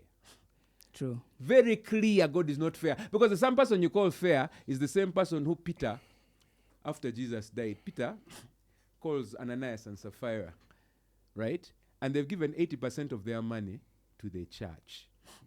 The money. 80%. So he asked the wife, you gave 100%? She said yes. So he asked the husband. Okay, so first asked the husband, said yes. So now the Holy Spirit is going to show whether you gave it or not. The Holy Spirit kills that guy. Yeah. The Holy Spirit, this is not the spirit of Old Testament. Yeah. And then the wife comes and then she says the same things like for what you've just said. Yeah. So the Holy Spirit killed them. Yeah. They gave 80%. Yeah. You understand? Yeah. They gave 80%. Yeah. This, I could give you so many stories throughout the Bible. Samson went, banged a hoe. The Philistines came for him. And where they claim that the Holy Spirit leaves you when you do those things, he got up, he went and got the city gates and picked them and took them with him. Yeah. He was in bed with them. Yeah. This fair God guys talk about. So the thing is this. Okay, me, that's what I believe. God, by his nature, he's fair. Because but then mercy and grace wouldn't exist. Exactly, but by the time you get to what you get to, he's really carried you through it. And usually people, track back. You understand? Of course, the Bible thing can go back and forth with it, with the Christians and everything. I'm not trying to do that. It's just for me personally, the thing that I've learned is, God chose, he chose to love me, and it's been evident in my life. Like he chose. There's so many people who don't like me for one reason only. Yeah. They can't out-rap me. Yeah. And deep down what they're saying is, if they had that gift, they'd do better things with it. Yeah. That's it. That's the reason they hate me. Yeah. And it's a reminder to me that God loves me, because God sees what they are saying. Exactly. But the person he gave that gift to was you. Yeah. Was me. Yeah. So for me, I know God is my God exactly. is not fair. I understand if you get my God is not fair. My God, because literally what you've just explained is a very fair. Yeah, you get you get. It's like my God. It's what you not just because explained. Yeah. Because what I understand about mercy and grace, and those things are big with God, is grace is giving you something you don't deserve. And mercy is removing the punishment of the thing you deserve. Yeah, the consequences. And the Lord is good, and his mercies endure forever. Exactly. And his mercies are new every morning. And that so God can't fair. be fair, because if God was fair, he'd be like people. No. He's what I mean by that is he wouldn't give the witches rain. That is like God, because God is good to bad people. People think that means he's fair. No. Because God will always be better to good people. It's just the God you know. But because the guys I know who there is no yeah. They get away with things that just on both sides. If it was fair, no matter how you get, if it was fair, no matter how a child behaves, no matter how your child behaves in your presence or out of your presence, it will always be your child. Exactly. You understand? Yes. You will always treat them by better nature. than other people. You're gonna be a little bit fair, even if you say this child has done this, let them face the punishment. At the back of your mind, you're wishing it doesn't die. At the back of your mind, you're wishing, you know what? Now Did me, he eat? Or all that. So that's where the fairness comes from. Me. If God was fair, Yeah. I'd have whooped you. I'd be dead, bro. Nah. There are situations where I have been rewarded where I should be dead. That's what. That's why I said, His fairness as my is beyond your understanding. whatever your God is, Yes. mine And is fair, and he has been fair to me for free, and he has protected me when I shouldn't be protected, saying and he has it's taught being me, fair. If it's and being he has fair and to he you. has and he has taught me that he'll never leave me or forsake me. Yeah. That's whether I am being right. And that's what the Or Bible wrong. says throughout. Yeah. That is the consistency of his fairness, that no So matter he's fair what in you his do. unfairness. No, yeah, that's because you're trying to understand him. But he even No, says I don't try to it understand him. shouldn't I be just, in your interest to understand the and way that's the God's beauty ways. of God. Exactly. This is the beauty of God. Yeah. He will be to everyone what they want him to. As in, the God, your God. What I mean by that is, God will have his relationship and his understanding with you. And he'll have his relationship and his understanding with me. To where for you, you say he's fair, and me, I say he's not fair. And the beauty of it is the only Your one relationship with God is not the same as his relationship. Exactly. I understand. The beauty of it is that he's the only one who can be in every place at the same time. You understand? Powerful. Exactly. So, exactly, man. Prophesy. No other book, no other word says 3 in 1. You understand? I like this. Yeah. Yeah. The God, the Father, and the Son. Yeah. If somebody separates themselves in 3 and tells you I am that, this, and that, yo, cease to play with that person. You know? Yeah, that's what it is. Yeah. But we can go on and on. So I don't know how we're going to do this screen because the pod You'll need a part is 2. not seen to end. But each time we say we need a part 2, we never get these people You'll get back. a part 2 with me. You understand? Because anyways, even the producer is like, you know what, the time is up and everything. But in part 2, we're gonna come back with Ruyonga, and he's gonna tell us from time kinetic he music came back to Yeah. the time he now traveled back to Uganda. For sure. And everything that happened. But before we even close it, something that we need to talk about is the Kartel verse. Okay. How did that happen? You got a lot of connects. Yeah. So even when we started to speak about that, I'm thinking, yeah, you know, you're right. You're favored by God. Yeah. You know, in main many connect. ways. Yeah. You understand? Yeah. And you know, you got all these connects of the great people that we know in the game. Yeah. So, Calligraph, how does that happen? How calligraph happens is... Was it the first time you worked with him, though? Yeah. On Kartel verse? Yeah. Khali knew about me for a long time. Yeah. But I done Patiani, I done Kwetega. Yeah. I couldn't seem to keep the consistency. Yeah. So a while passes. A while.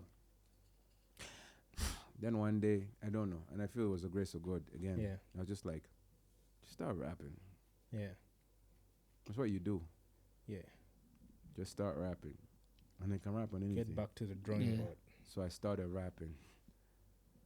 I rapped like 4 things. Then I rapped Nana. Khali was like, who is this? And that's where we built from there. Because with Khali, connects are not enough. Yeah. Khali is a hip-hop head. Yeah. Connects are not enough with Khali. Yeah. I mean, I guess what kind of connects matter, because I mean, he does stuff with different, but with Khali's a personal person. He's big on that. Like even his circle, his whole circle is his family. Yeah. Yeah.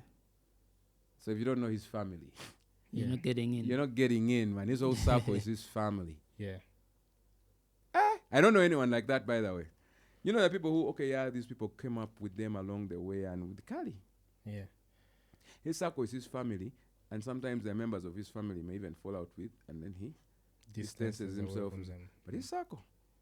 His circle. He has a tight. His real circles. I just appreciate him, before I even continue, I just appreciate Calligraph for one thing. Yeah. He's repped every element of the game to its ounce. Yeah.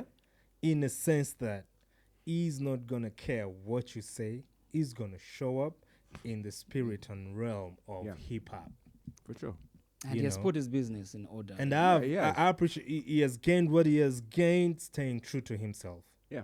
And that's one thing, because a lot of people, like we always say, somebody gets an opportunity this side, they shift their whole life to that side and even change their ways. And they're not sure if they can rep the game anymore. But from the music he's dropping, from everything, it represents hip-hop. Yeah. And I think in East Africa and Africa is earned that respect even from across. Yeah, man. Is a bad man. So shout outs to him. Sure. Go on. How do you get to meet him? Yeah, so I was like, man, we just had a brief conversation. I was like, I should tell this man to do an East African cipher. Yeah. I remember writing it, then just deleting it. Yeah. 10 months later, he hit me up like, yo, I saw it. I want to do a cartel. No, he didn't. I don't know whether he saw it or not. Yeah. I was like, yeah, I want to do a cartel, but this cartel, I want to do the whole region. Yeah. Because I know all the baddest spitters from the region. I want something now more than represents the baddest spitters in Kenya. I want the whole region. Yeah. And me, I was born ready for that moment. I was waiting for that moment for a long time. Yeah. For me, I just need to know how. I just need to arrange my follow-ups. Yeah. And you decided to kill. I get ready for moments. Yeah. Like right now, I don't know what the moment is. Yeah. But I've been preparing for it. Whatever is happening. Whatever right it is, now, it's not going to find me wonder. I have been ready for it. Yeah. That's just the follow-up. Yeah. It's just a follow-up. That's all. And it's funny when you say it like that, because we've been friends for a while and we always talk. And it's funny because in my mind, I'm like, when I talk to Green, he says, but I've worked with Ruyonga. Yeah. We've done this and that. Actually, even the other time, I'm like, these people are close to each other. They know each other. Yeah. They may not be like close every day and everything, but they know each other. Yeah. But he's like the biggest producer that we have. He's worked with. And so I keep, even the last time I called you and I'm like, I said it just kicked off and I'm like, you know what? I don't know what even got to me, because we were just chilling every day. He was even quarreling. Yeah, I started by, I'm like, you know what? I'm sick and tired of this. Let me tell you, that thing found me. I was ready for that moment. Yeah. Like, I get ready for moments, and I don't know if I get ready for every moment. Yeah. Because sometimes in the midst of my getting ready, a moment can come. Yeah. And I'm like, nah. Yeah. Or I miss it. Yeah. But there's a moment that will converge with me. Yeah. And it will find me. Exact line. It'll find me like. And everything this. just happened. So now it's just the follow-up. That's the part I need to work on and make sure. Yeah. So Kartel happened. So Kartel. So when that man, when he asked like, just send the beat. You recorded your verse from this side, or you recorded from like, Did you do your verse from this side? I sent him a version of the verse from this side. I sent him a version of it. Then I went and saw him. What was he like? You get number one. He sent a beat like what today? Have I sent in the evening? Have I sent it? I don't know. Whatever time. But he was like, yo. He was like, congrats. how long did you take to write? He sent me a voice note. It wasn't in English. He was he was like, let me go. Because he sent me the beat. I told him, it didn't take. And it's not like I wrote. No, he sent me the beat. I sent him the verse, a draft of the verse. Yeah. It didn't take. Because he was like, he was like, he didn't take this level at this speed. Yeah. And how quick, how fast. Yeah. You executed like you first seized the moment. Because I think I was the first verse to go in. Yeah. Yeah. As the first verse to go in, before everyone else did. Then basically, what it started telling everyone like you see this guy already. Man, don't be playing. What are you going to do? This guy has already delivered this thing. He has Let already me tell delivered. you. So all those heads, all those beasts, a bunch of them hit me up like, Yeah. if I send me, but it was exciting. Because it was really exciting. It was an exciting time for East African hip hop because that was the only conversation. That was the only conversation. Like we really, and I was just. Maybe I got too comfortable with just enjoying seeing the fact that the Uganda was in reactions. the chat. Yeah. For just a verse, because there was a time we're here and I'm like, man, that thing made us so proud. If Ru can go for just one verse, what would projects and make a do? statement like What the can whole projects continent? do? What are we lacking? Yeah, I know. You know, like that thing. I wasn't paying attention because now. Started enjoying and sharing and picking up the reactions instead of being like dropping some find tracks. A way to get in the booth. I need to go to someone and be like, you see what I've just done. Yeah, so let's do this. I just need to get this right now. Let me tell you. Yes, they're like, oh, this is great. Have you seen this one from the UK? You're enjoying the moment. It was caught up in the moment. I was caught up in the moment. I failed to stop and maybe not panic, but be very aware that I had no follow-up. Because one day, it all stopped. Yeah. Next thing I know, Khali has this cipher with. Yeah. With whatever. Because I think that cipher The came Hennessy out after. cipher? The what? Yeah, I think. Yeah, the Hennessy cipher. Yeah. The Hennessy cipher came out after. You see, for him, he had this follow-up. Yeah. Maybe it was good to go. It was good to go. No one else was good to go. And that's the thing about Khali. People don't understand Khali's power. Khali's power is not in the pen. Because the pen is powerful. Yeah. Khali's power is in the picture. You look at your pen, like my pen is nice, but you see what your pen has landed on and what it has done there. If you draw the nicest dot in the world, you're not going to compete with a not so nice picture, full picture. You're not going to compete with it. Your nice dot, people might look at your nice dot for a while, but afterwards they're going to see what's on the rest of the page. And it's like, there's nothing on the rest of the page. Khali! Let me tell you, Khali. I want to say something, but you just know Khali is always a big picture guy. Yeah. That's no, Khali has the picture. Keep it AHunned, because I know very many people will learn from that. We always say okay, let me tell you. I'll tell you this. If Khali stops right now, can still drop a project with their videos, which are done.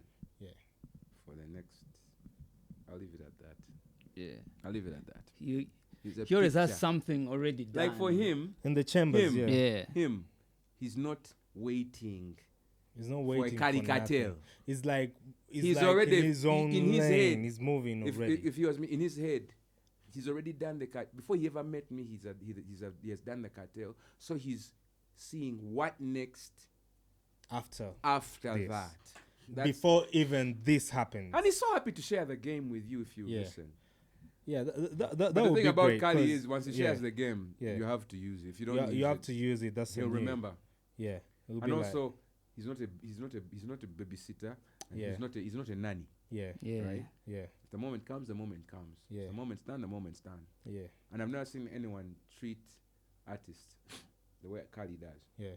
If Khali is bringing you on his thing, he'll make you feel a certain way. Yeah. If Khali brings you on his thing, he'll make you feel a certain way. Yeah. And he'll do everything to make you comfortable.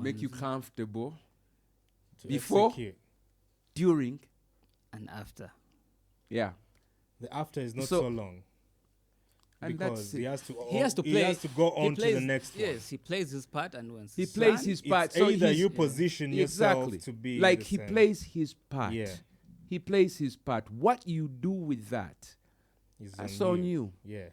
And he never forgets, and he never stops showing appreciation. But it comes down to what you've done. At the end of the day, it's not a simple thing to do a cartel. No matter how well you do it. Yeah.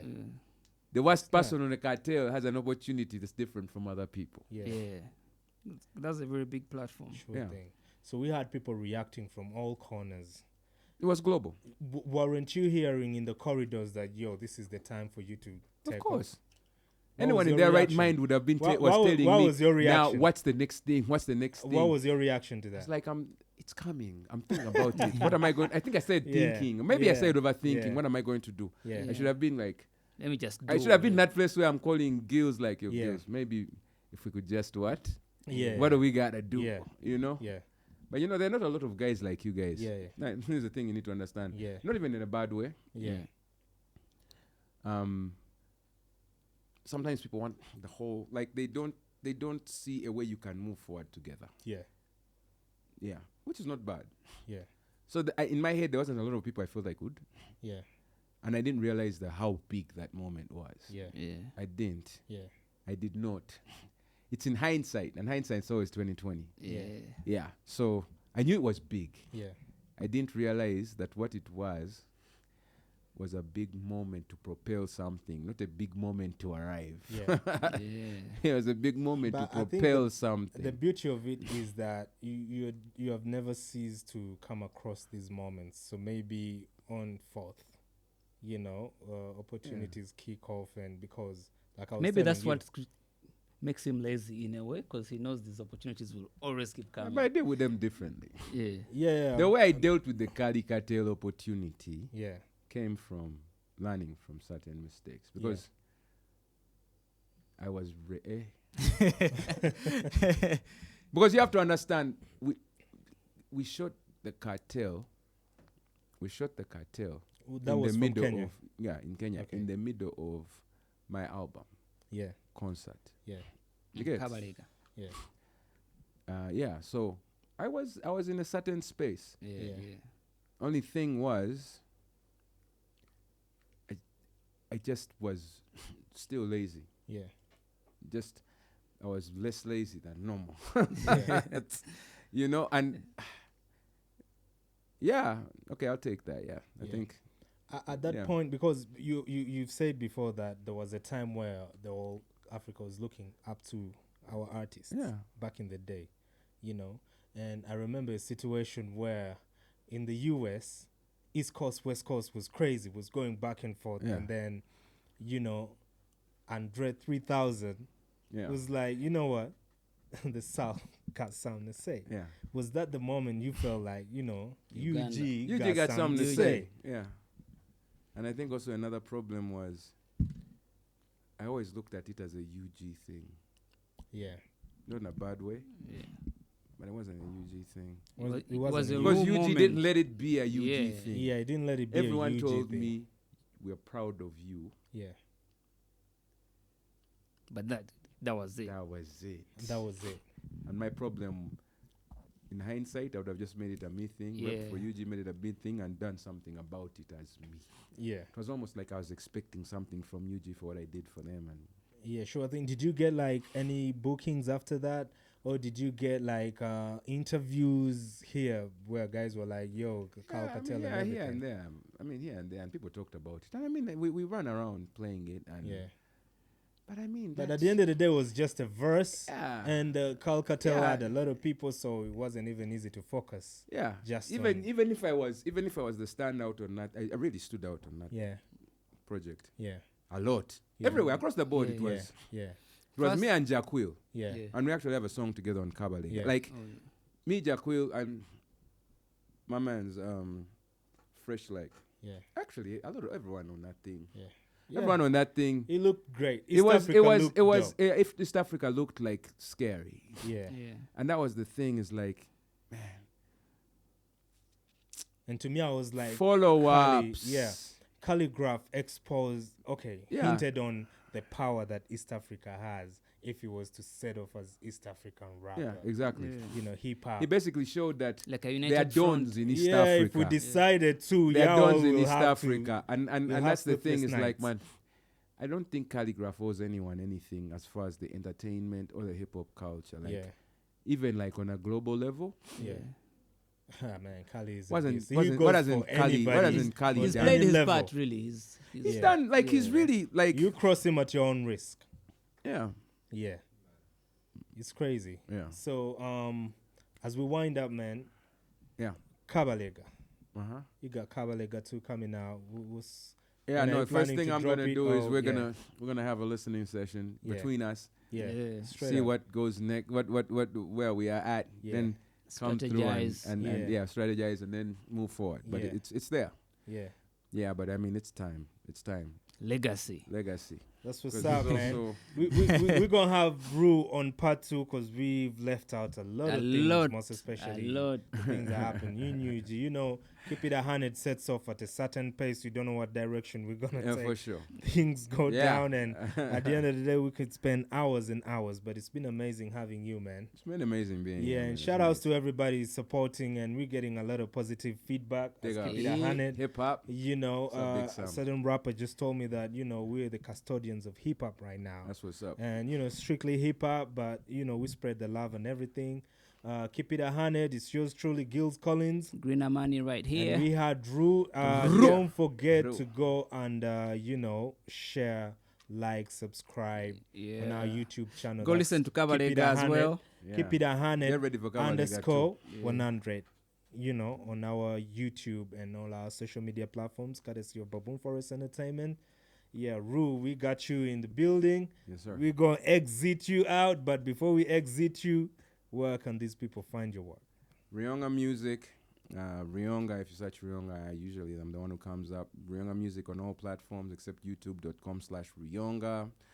On TikTok. I need to get back active on Snapchat. I'm there too. I'm on all the socials. We're about to do some things real soon where you should see me in a bunch more places. Right now, socials, just reach out.